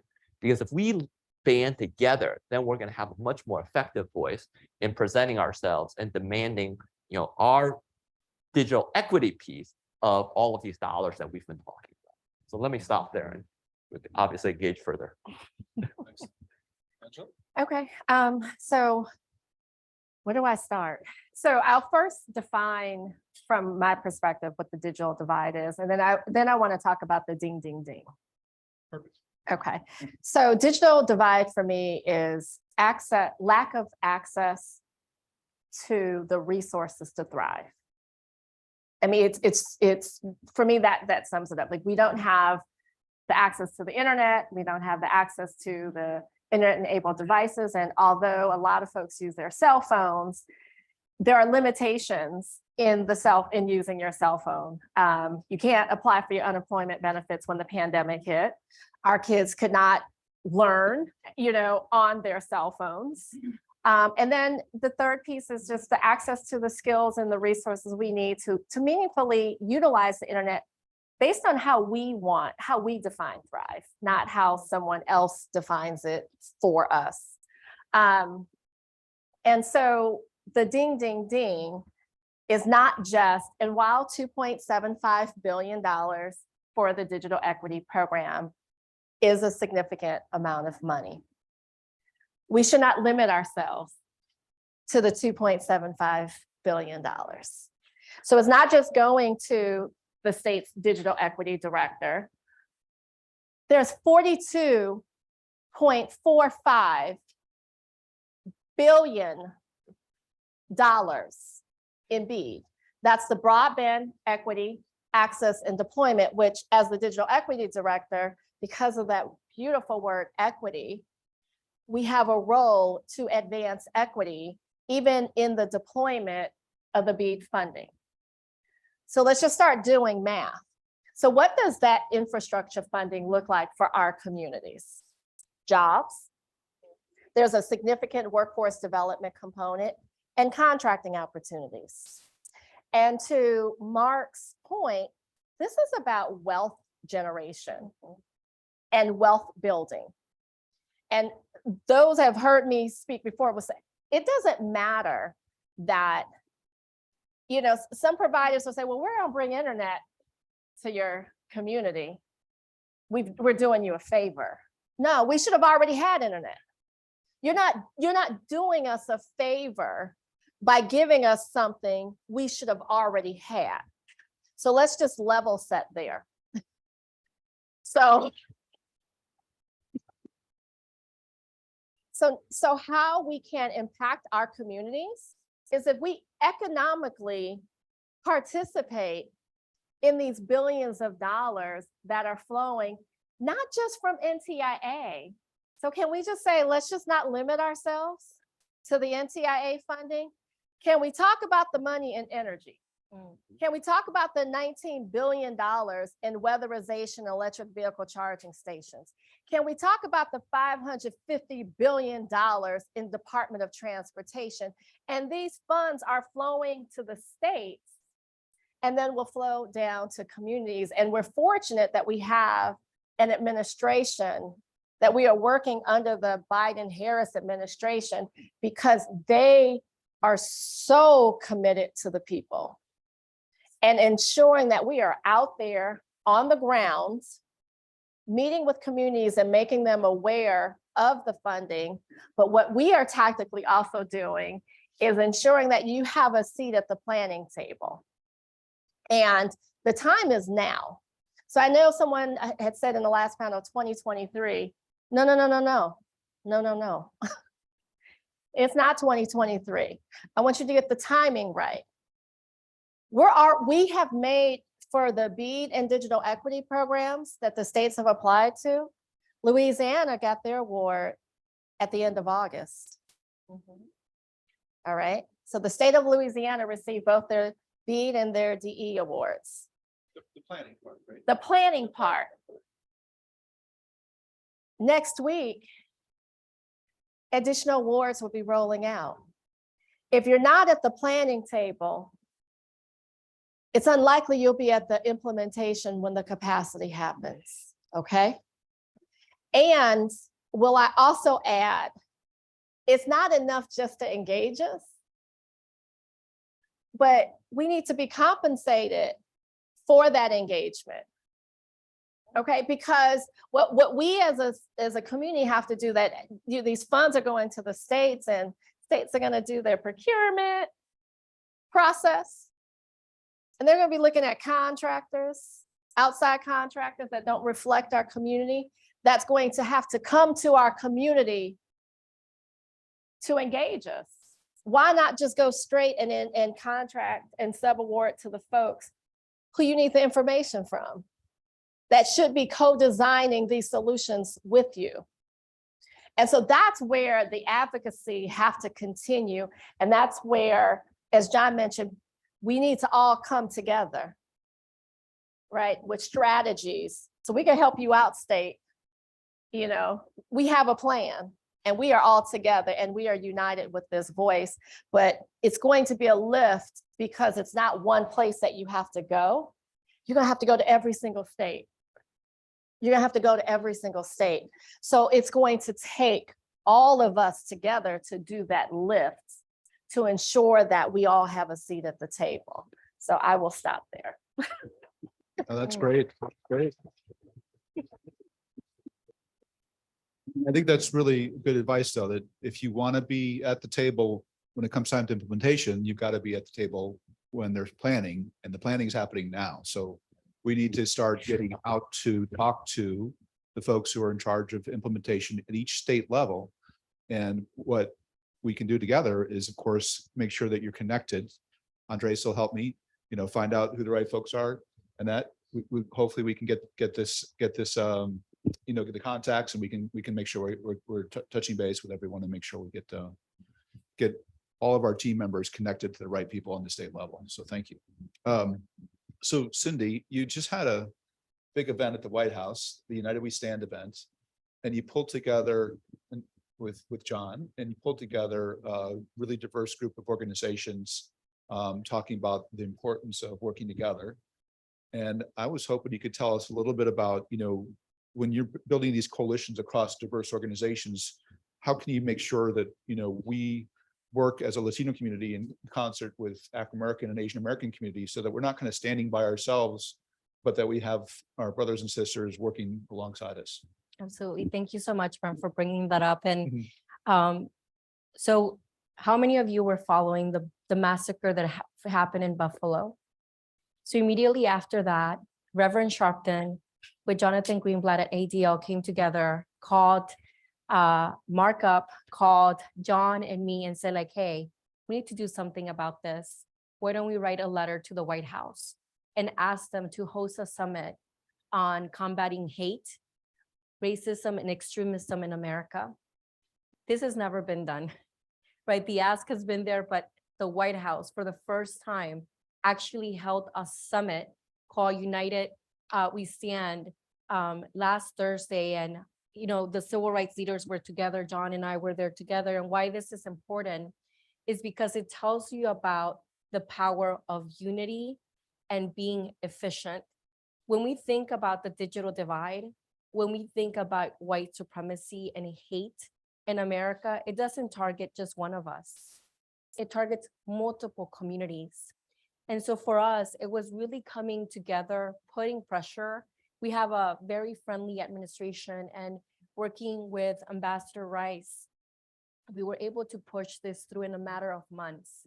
This is symbolic, the convening itself, but what's more important is what happens after. And in leading to it, what the administration did was connect with the different agencies and departments to figure out how can we be more efficient specifically on this issue. Today, the president spoke about hunger and food insecurity. I think as a Latino community, we know that it's not only the digital divide that is preventing our communities from moving forward, but there's other socioeconomic issues that are in a way. How many of our children are experiencing hunger? How many of you are following Hurricane Fiona and Ian, what just happened in Puerto Rico, getting ready to happen in Florida? And I want us to just stop for a minute and think about the realities that our communities face. So many are waking up just trying to figure out how they're going to provide food for their children, how they're going to provide shelter. They're not thinking about how am I going to access the technology broadband, or how am I going to make sure that they have a computer or a tablet, or even go to school. They're thinking about the basic needs for our community. And so in that sense, Brent, I think, when we come together, and I'm just going to give a public shout out to Mark, because, back in 2018, when I was asked to apply for the CEO position of LULAC, I was asked 12 times. I had a 1 and 3-year-old at the time. I was in my 30s, and I understood the sacrifice. So Mark Mario was in DC. He brought me into his office and said, Cindy, we will have your back. You need to apply, hermana, to be the CEO of the organization. And in 2018, I became the youngest and the first Latina to lead LULAC. And even today, I'm still the youngest legacy leader. But what does this mean, Brent? It means that all of us have to have each other's back. And I can tell you there have been discussions, conference calls, Zooms, and in-person meetings where John and I are together and we think about who is missing from here. Our Native American and tribal communities are often not in any of these rooms. And so part of our job is also bringing them in. And if we don't know that contact, we know somebody that knows somebody, because we are that efficient and that connected in nuestra comunidad that we will figure it out. But I just want to uplift something that John said. And Angela, I'm so happy that you're on the administration, because I can see the advocate in you and you're fighting it, and I love it. But something that's so important is that oftentimes government turns around and says like, oh, we can't do the translation. Can you, nonprofit, do the translation for us? And then we have to turn around and put responsibility where responsibility falls, right? And how many of us, just for the mere fact of being Latino or Latina are asked to be interpreters and translators, even though we're not professional ones. And I know that so many of us will step in to meet the situation, but let's be really, really honest about where there's still work to do. And some of it's in the basics. I would say beyond that, something that is often not in the front page of the news or on the Hill or reported on is all the work that all the organizations are doing behind the scenes. We are not only connected via email, we text each other. And I remember, John, when we had the attack on our Asian American community in Georgia, how we rallied towards each other, because we are America and we are united, even if there's facets of America that are fighting who we are as a country. And so for us as leaders, Brent, is figuring out not only what can we do publicly, but all the fights that you don't see behind the scenes.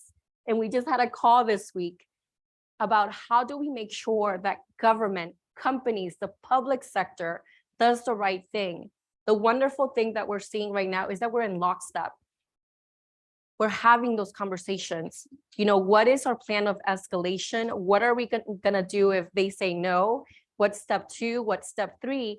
And as a community, we need to be thinking about that. And then I'll just end it with Brent. Not a lot of people know that I had the blessing, and I would say the access to go to a historical Black college for undergrad. And I was a minority among minorities. And for me, it was really fascinating to study at Virginia State University, first, our history in the African-American community, and then taken upon myself to study our own Latino history, which is not in the books. And if any of us even hear about Cesar Chavez, it's a miracle, much less Dolores Huerta. And so for me, it was really important that I understood how Latinos contribute to America, because right now the concept of Latinos in America is that we're takers. And we know that we are not, because guess what? We were here before the Guadalupe Hidalgo Treaty, before Texas was Texas, and Nuevo Mexico, in Colorado, Colorado. And so for all of us that are here, we need to be experts en nuestra historia. We need to understand what we bring to the table. We need to understand that sometimes those doors will not open, but there are people like Angela and Andres and so many others like Mara who are there trying to break those tables open and break those doors open for us. But oftentimes I think, Brent, sometimes we have to create our own table. And guess what? If we have to create it, we create it, and then we fight.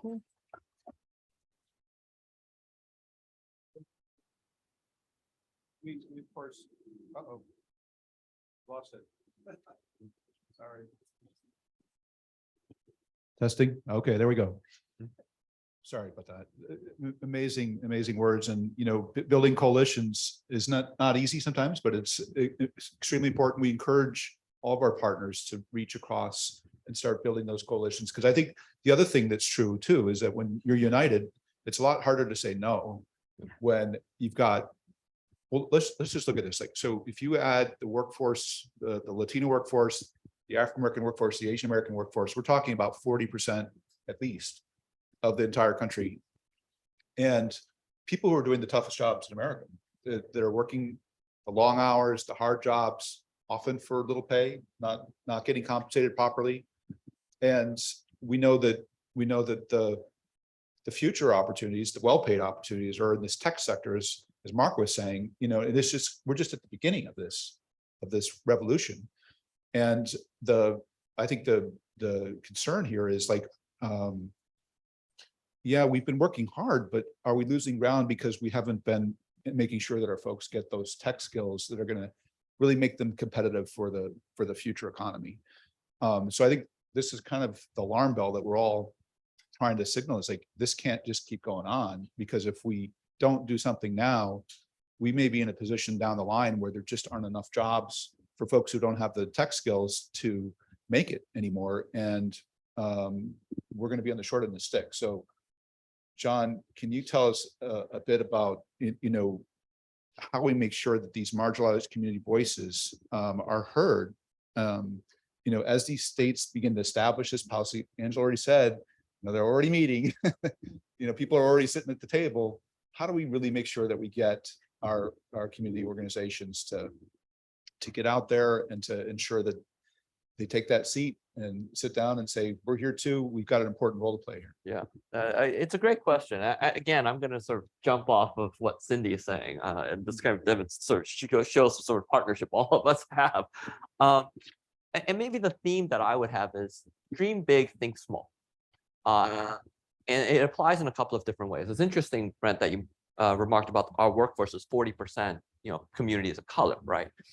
One of the things that I find the most frustrating sometimes when I talk to corporations is they will come to us and say, 60% of our new hires are diverse. That sounds wonderful. And then you ask them, well, what does that mean? So we find out that the new hires include communities of color, veterans, women, and LGBTQ. Okay, well, if you add up all of those segments, that's about 70% of our population. So therefore, actually, you're under indexing, right? And so this goes to sort of, again, you can tell I get into data and making sure that we have the data so that whenever we get pushback to be able to say to them, whoa, hold on a second, that sounds great, but here's really where it's at, right? And be able to explain that to them. The other piece about thinking big and sort of or dreaming big and thinking small is Cindy talked about how this United We Stand summit came together. The personal anecdote for me actually was after Buffalo, I got a call from Mark Sevilla, who is their SVP for government relations. I'm not sure the exact title over at ADL.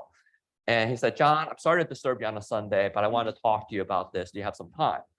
And I said, sure, I'm at my daughter's basketball game. Let me just walk out. They just finished their game. I walk outside and literally there's Max on the phone because my daughter just had played her daughter in a basketball game. And why I tell that anecdote is that because our world is actually pretty small, And even though it was a big event that ended up happening, it was also two parents, two friends that were working together. And you think about how that's duplicated in all of our communities, right? Is how we already have those connections, but it's just making sure that we make use of them. So the last thing I would say about this notion is I'm gonna perhaps unfairly give all of us some homework, which is when we go back, right? Make that one extra call to sort of another community partner that's outside your normal circle to start talking about these issues that we've been talking about all day. Right, and to start to say, all right, let's start thinking about sort of how we put together this coalition. Let's get together now that things are quote unquote opening up or whatever, for coffee or whatever. Because like even those small conversations, that's how it will lead to these coalitions that leads to the 2.7 billion, that leads to the 42 billion, right? Those are huge numbers. But if you start to break that down, you start to make progress pretty quickly. Can I just add on to when companies come and say we have X number of percentage of folks of color, show me the salaries. Yeah, that's good. Right. I want to see the salary. Show me who's in leadership. Yep. Show me who's in entry level. And because you're going to see a disproportionate number of us are in the lower income salary. So, and this is, this is something that I challenged even my previous organization. When we tout these numbers, tell me where they're at in these numbers. And those are, as we talk about advancing equity, right? And we think about workforce, like another suggestion that I would have as we think of this workforce development ecosystem is banding together and putting together that ecosystem. So that you can say to states, hey, you know what, yeah, don't worry about it, we got this. We got these organizations that have boots on the ground, they're gonna go out and they're gonna recruit community members.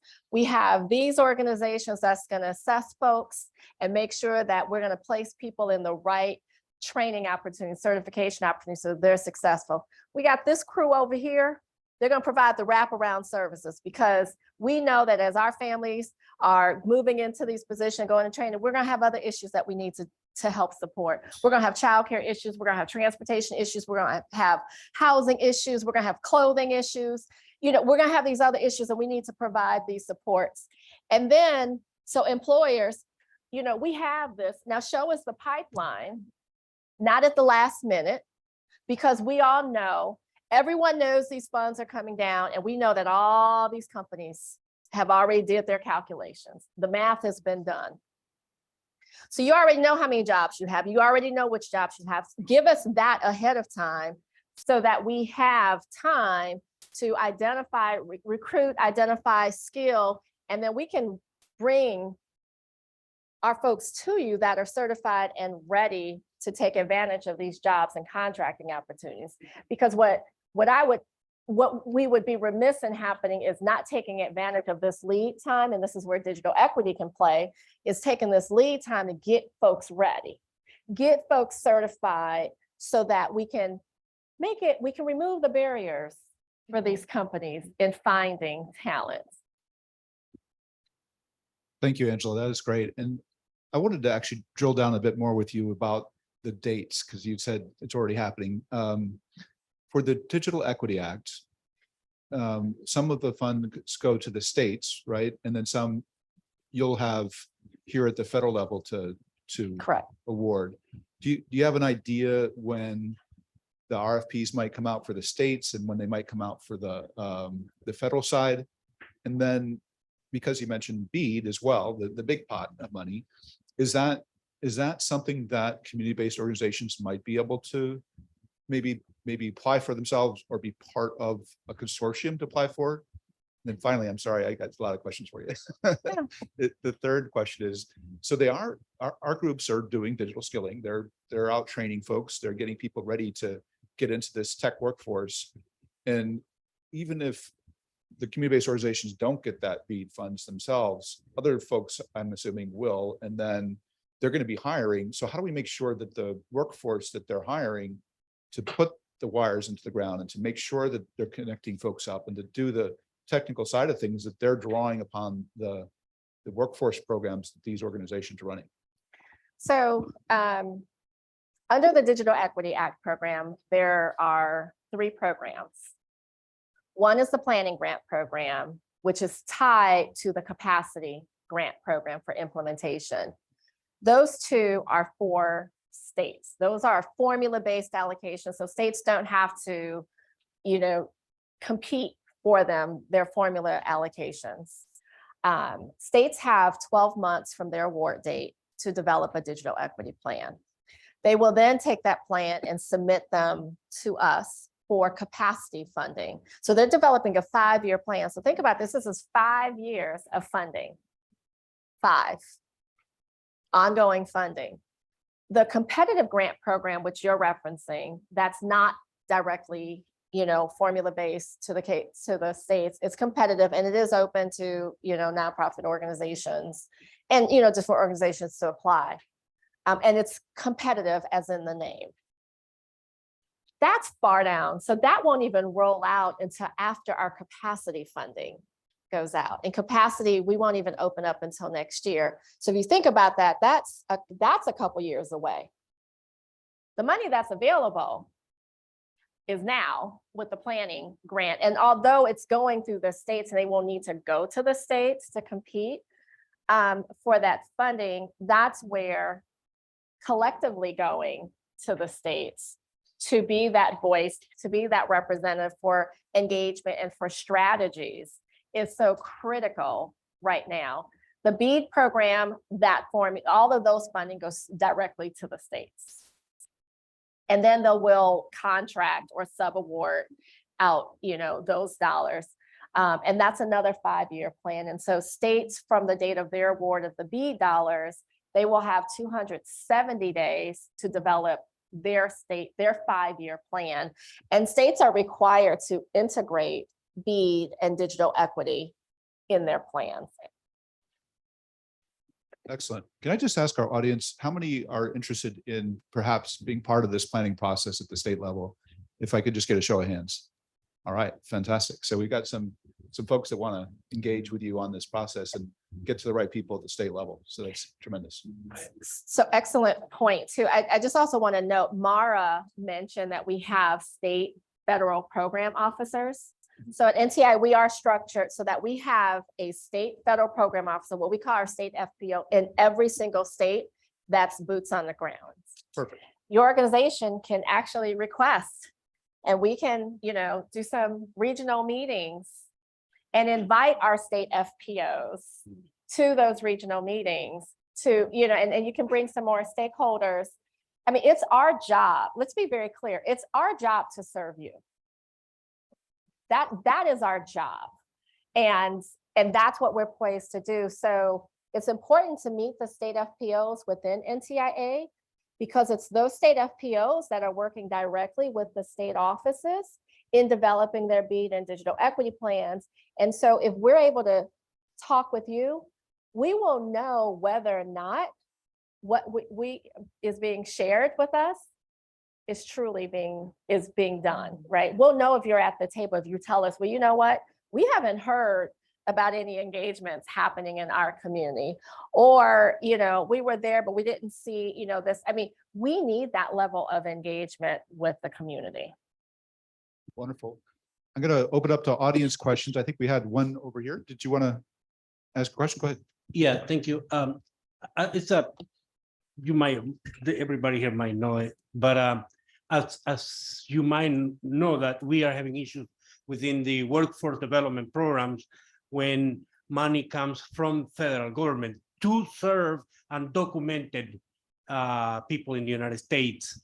We are facing so many issues with that, because we can't help them with that money. Is this program, are this program coming with that those limitations, or can we assume that it will be used for anyone who lives in the United States? Thank you. You know, that is a very good question. So one of our covered populations, it's labeled as low literacy, which includes our English as a second language, our new Americans. I will check specifically for that, whether, because I want to make sure. And if that is, then Andre said there's some work that we're gonna have to go back and address, but thank you for flagging that. And let's meet afterwards and I will share with you my contact information.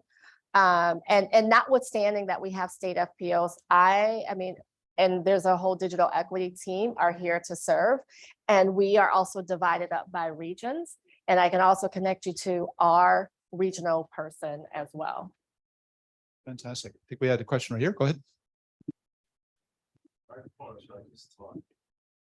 Just go ahead. There you go. There's a microphone. Mic check 1 2 1 2.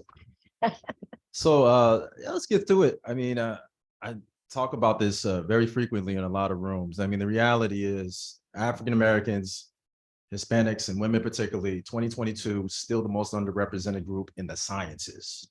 I'm talking about IT. Talking about STEM, right? I'm an RF engineer. I do the magic science that really produces the invisible waves that help us speak to somebody from here to LA to hopefully go to Mars. And that's, but the reality is we don't have enough skilled people to fit those demographics, which is just going to be in one adulthood. 18 years from now, demographics are going to shift. It's going to be flavorful, but we don't have people skilled in these hard sciences.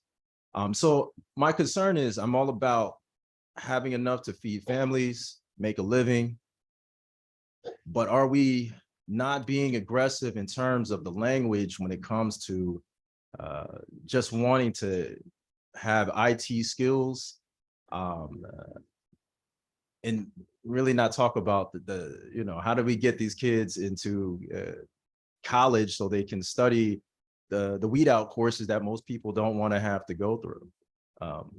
But I get it. 3/4 of this country don't even have 4-year degrees. So we got to figure out how to take that workforce and get them involved in the STEM work. They don't necessarily have to be engineers and scientists. Most women want to make 6 figures.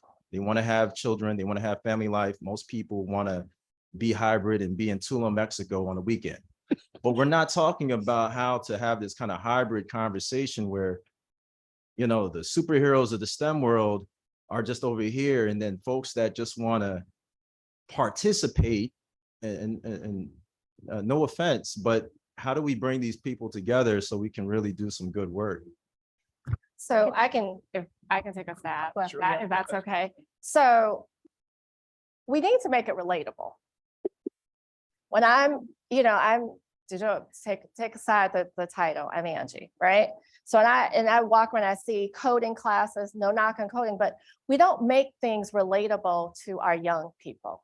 If you say to them, yo, you can take this class and you can make some money, that's the conversation, like my young people in my bag, right? They want to get the bag. So we have to translate this tech piece, because the way that we talk about it is so obscure and it's so unreachable. And we don't make those relevant connections. So in my previous work, I was, community-based ISP, built out the network to connect residents, right? In the most underserved areas. I brought in my young people from the community, because when the pandemic hit, my college students all came back home and they needed a place. So when they asked me to take over sales and marketing, I said, look, I'll take this. If I can do it the way I want to do it and bring who I want to bring in. So I put up my bat signal and my young people came. Okay. Those young people, you talk about RF, they learned it. And they were my line of sight crew who went out and tested the technology to confirm that we can connect these households because of the line of sight, right? They were my marketing people. They built out customer experience, because let's not forget, in the tech world, there are other professions that complement the tech world. They're just not all, these these network engineers. You need customer experience representatives. You need marketing people. You need communications people. So there are other opportunities, and then being intentional about who we hire and bring in for those positions, and then who we contract with. I launched a lot of kids. 3 of my kids who I brought in for social media and marketing, they now work for Netflix. That's the type of change that we're talking about here that I want to see in our communities. Okay. I'll jump in here, and this may be the influence of Professor Baker at State on me. But one thing we have to think about is the current system working for us. And I say that acknowledging that LULAC fought for the integration of schools in America through Mendes versus Westminster, which was the precedent to Brown versus Board of Education, which integrated all schools in our country.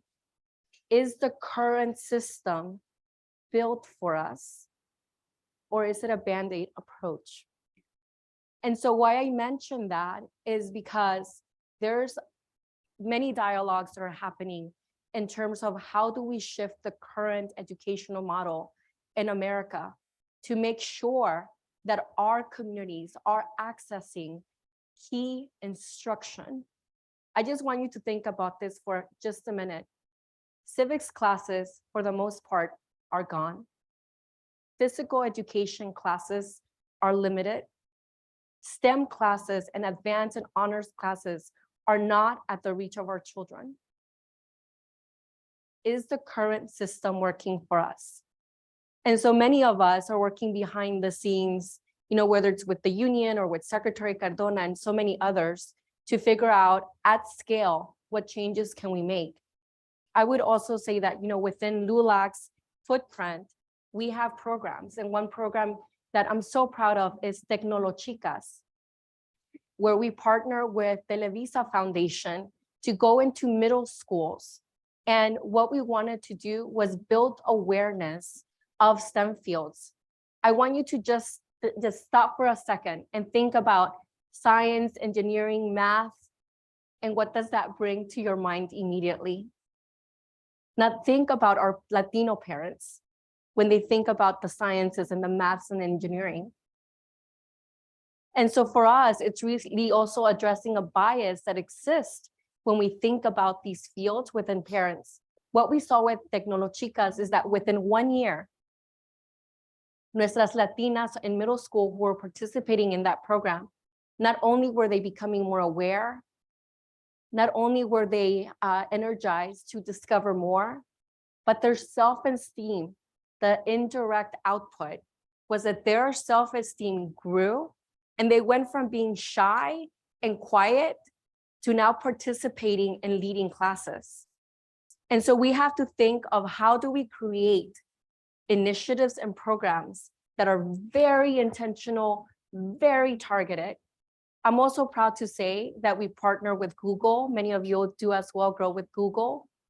And that we also have something called Conexiones, and that's specifically for our students, because not only are they accessing the web, but we know that it's so important that we teach our own children internet safety. I have two kids, Victor and America, they're 5 and 7. And my one question to the pediatrician was, how much screen time should my children be having? The average child in America has over 10 hours of screen time daily. I just want you to understand what this is creating in our children's minds. And so for us, Brent, is really thinking of how do we create programs that are addressing the current needs and gaps, but how are we thinking ahead, right? What comes after coding, coding plus? What comes, when we start looking at the Bitcoin economy and all these other systems that are being created, who are the Latinos who are participating, and how are the organizations working to make sure that we're in fintech as well, and the new things that are emerging? And that's where we are right now. Jessica, can we get one more question? And okay, go ahead.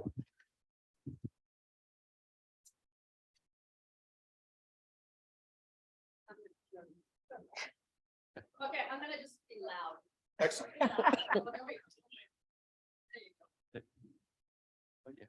There we go. Sweet, thank you. I really appreciate this conversation about federal initiatives. And I love the basically all the panelists, you guys do incredible work. But one of the things that is still happening, and this is why the needle is not moving. We have all this federal funding, but who gets funded?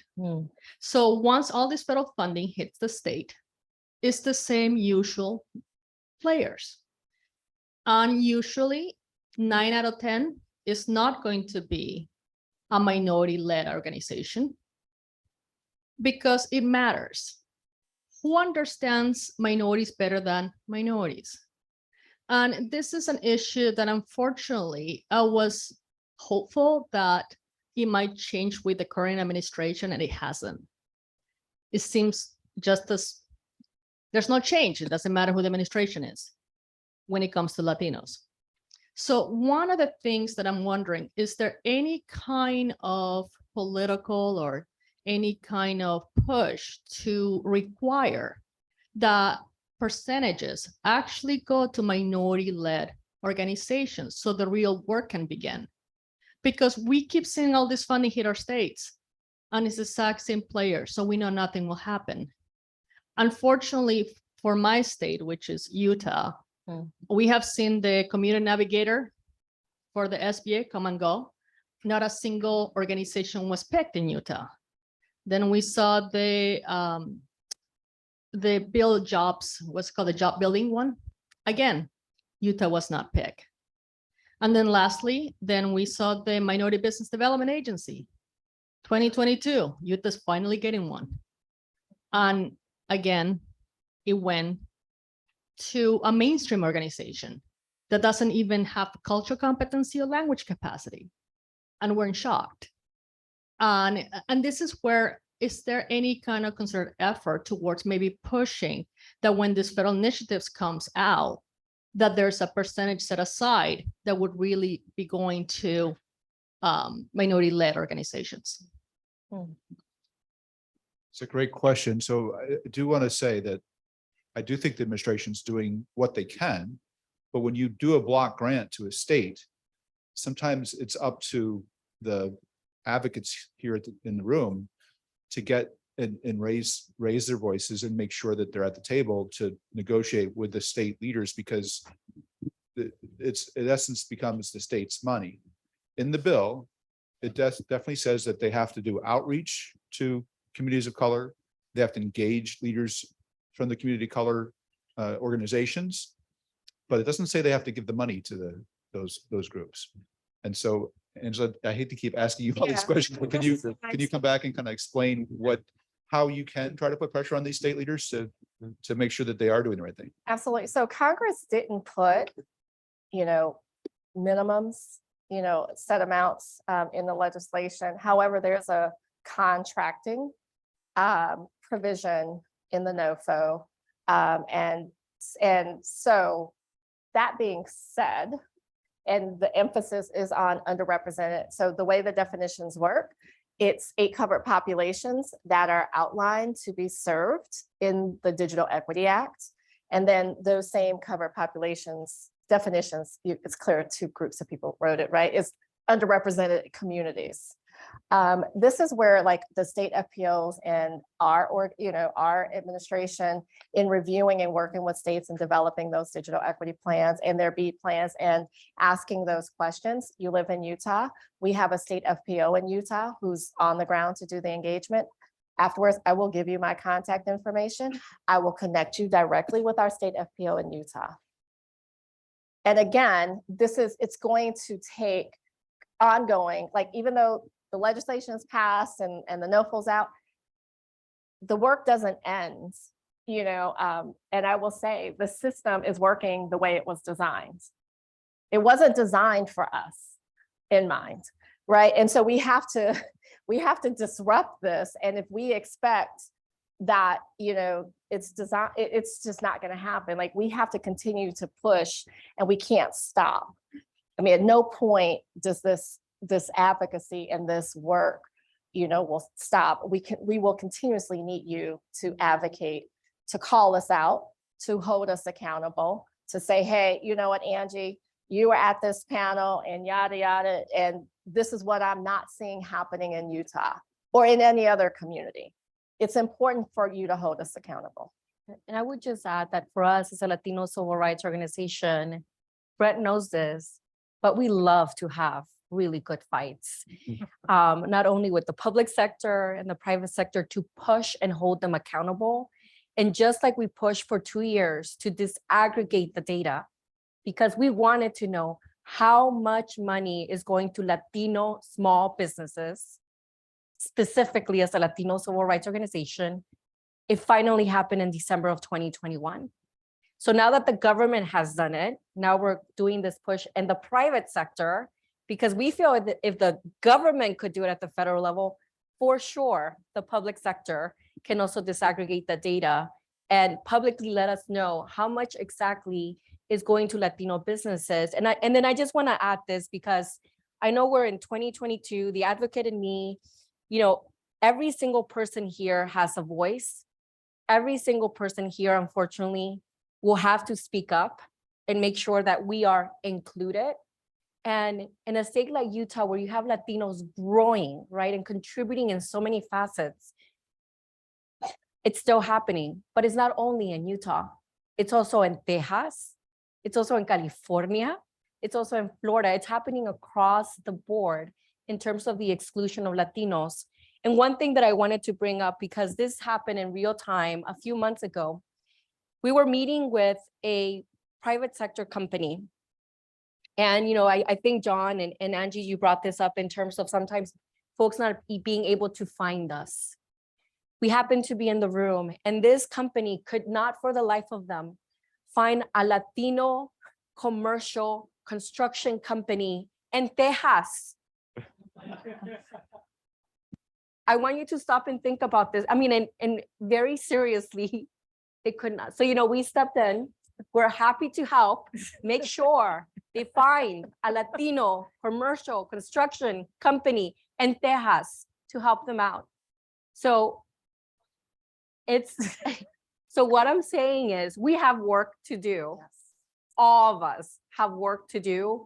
And what may seem logical to you and I is not always logical to everyone, which is why we always lead with numbers, why we talk about the workforce. And we're still going through the pandemic. Let's talk about our essential workers, right? Somebody brought up our undocumented community as someone who has been undocumented, someone who has relatives who are undocumented. I saw them leave their houses every single day to work because they were the 5 out of 6 Latinos who had to leave their houses to work and get paid and make sure our economy was running. And so let's remember that and to make sure we remember that contribution that's still happening today. But to your point, partner with us, right? If this is happening in your state, we are ready. Not only are we ready to make calls and send letters, we have members on the ground who live and work in those local communities and our constituents. And Brett knows that our LULACers are not only great troublemakers, they're wonderful advocates. And I just do want to add for John and Cindy, we do have a reporting requirement. So states will have to report in their minority contracting as well. Well, unfortunately, this has been an amazing panel and you've been great. I hate to end the conversation because I think we have a lot more to cover, but please congratulate this amazing panel that we've had today. And great questions as well. So, thank you. And everybody stay seated because I think we're just about to finish up. I do want to thank the team that's put this together. We've had some amazing work done today. And I want to thank Peter Michelin, who is in charge of our digital workforce efforts. Congratulations, Peter, for putting all this together. If you want our help to go to Utah and make sure that we're pounding on the doors along with Cindy and John and Mark, we will do that. Peter's your point of contact to make sure that we engage us when there's a challenge. So thank you. Diana Caba, who gave a great presentation today, leads our charge there. We're so fantastic. Fantastic. Juan, who's been working behind the scenes all day long. Thank you for all your help. And Jessica Roscoe, by the way, Jessica runs all of the programs.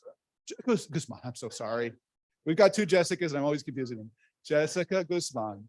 She's a vice president of programs for Hispanic Federation. She runs all of the initiatives that we have, including this one. So Jessica, thank you for being here and amazing work that you're doing today.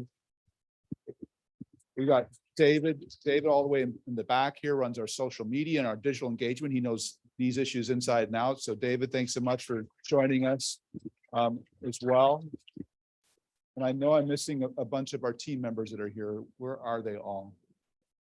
They're spread out. Okay, but they've done a great job. I mean, we are state directors, they lead the state initiatives for the Federation. So they've been working closely with you at the local level to make sure that we engage you. They're there to be your advocates as well. So I know that Laudy couldn't make it, but we have Yanitzi's in the back. Yeah, fantastic. Larissa, where are you? Larissa's somewhere.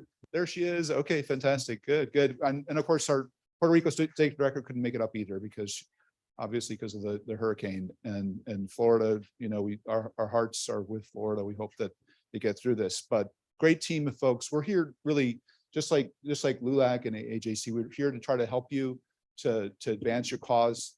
Your presence warms our heart because we know that we're doing the right thing by helping your organizations.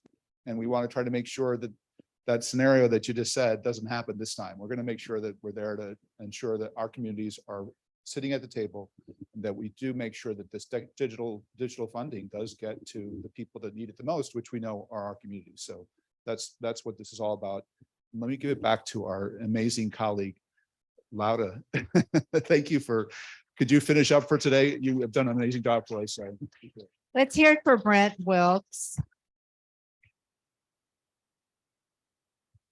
And our amazing panel again. I don't want to stand between you and a happy hour drink, but I do want to acknowledge we have people here from our Connecticut office, from our Puerto Rico office, from our North Carolina office, and our headquarters in New York. All of those are people who I hope you are working with in your states, and who you can connect to other people in your state so that they can become part of this very powerful network. Thank you all so much for your attention, for your participation. I hope, as I said before, you leave inspired as I am and hopeful about the future. And thank you again. Let's go get that drink.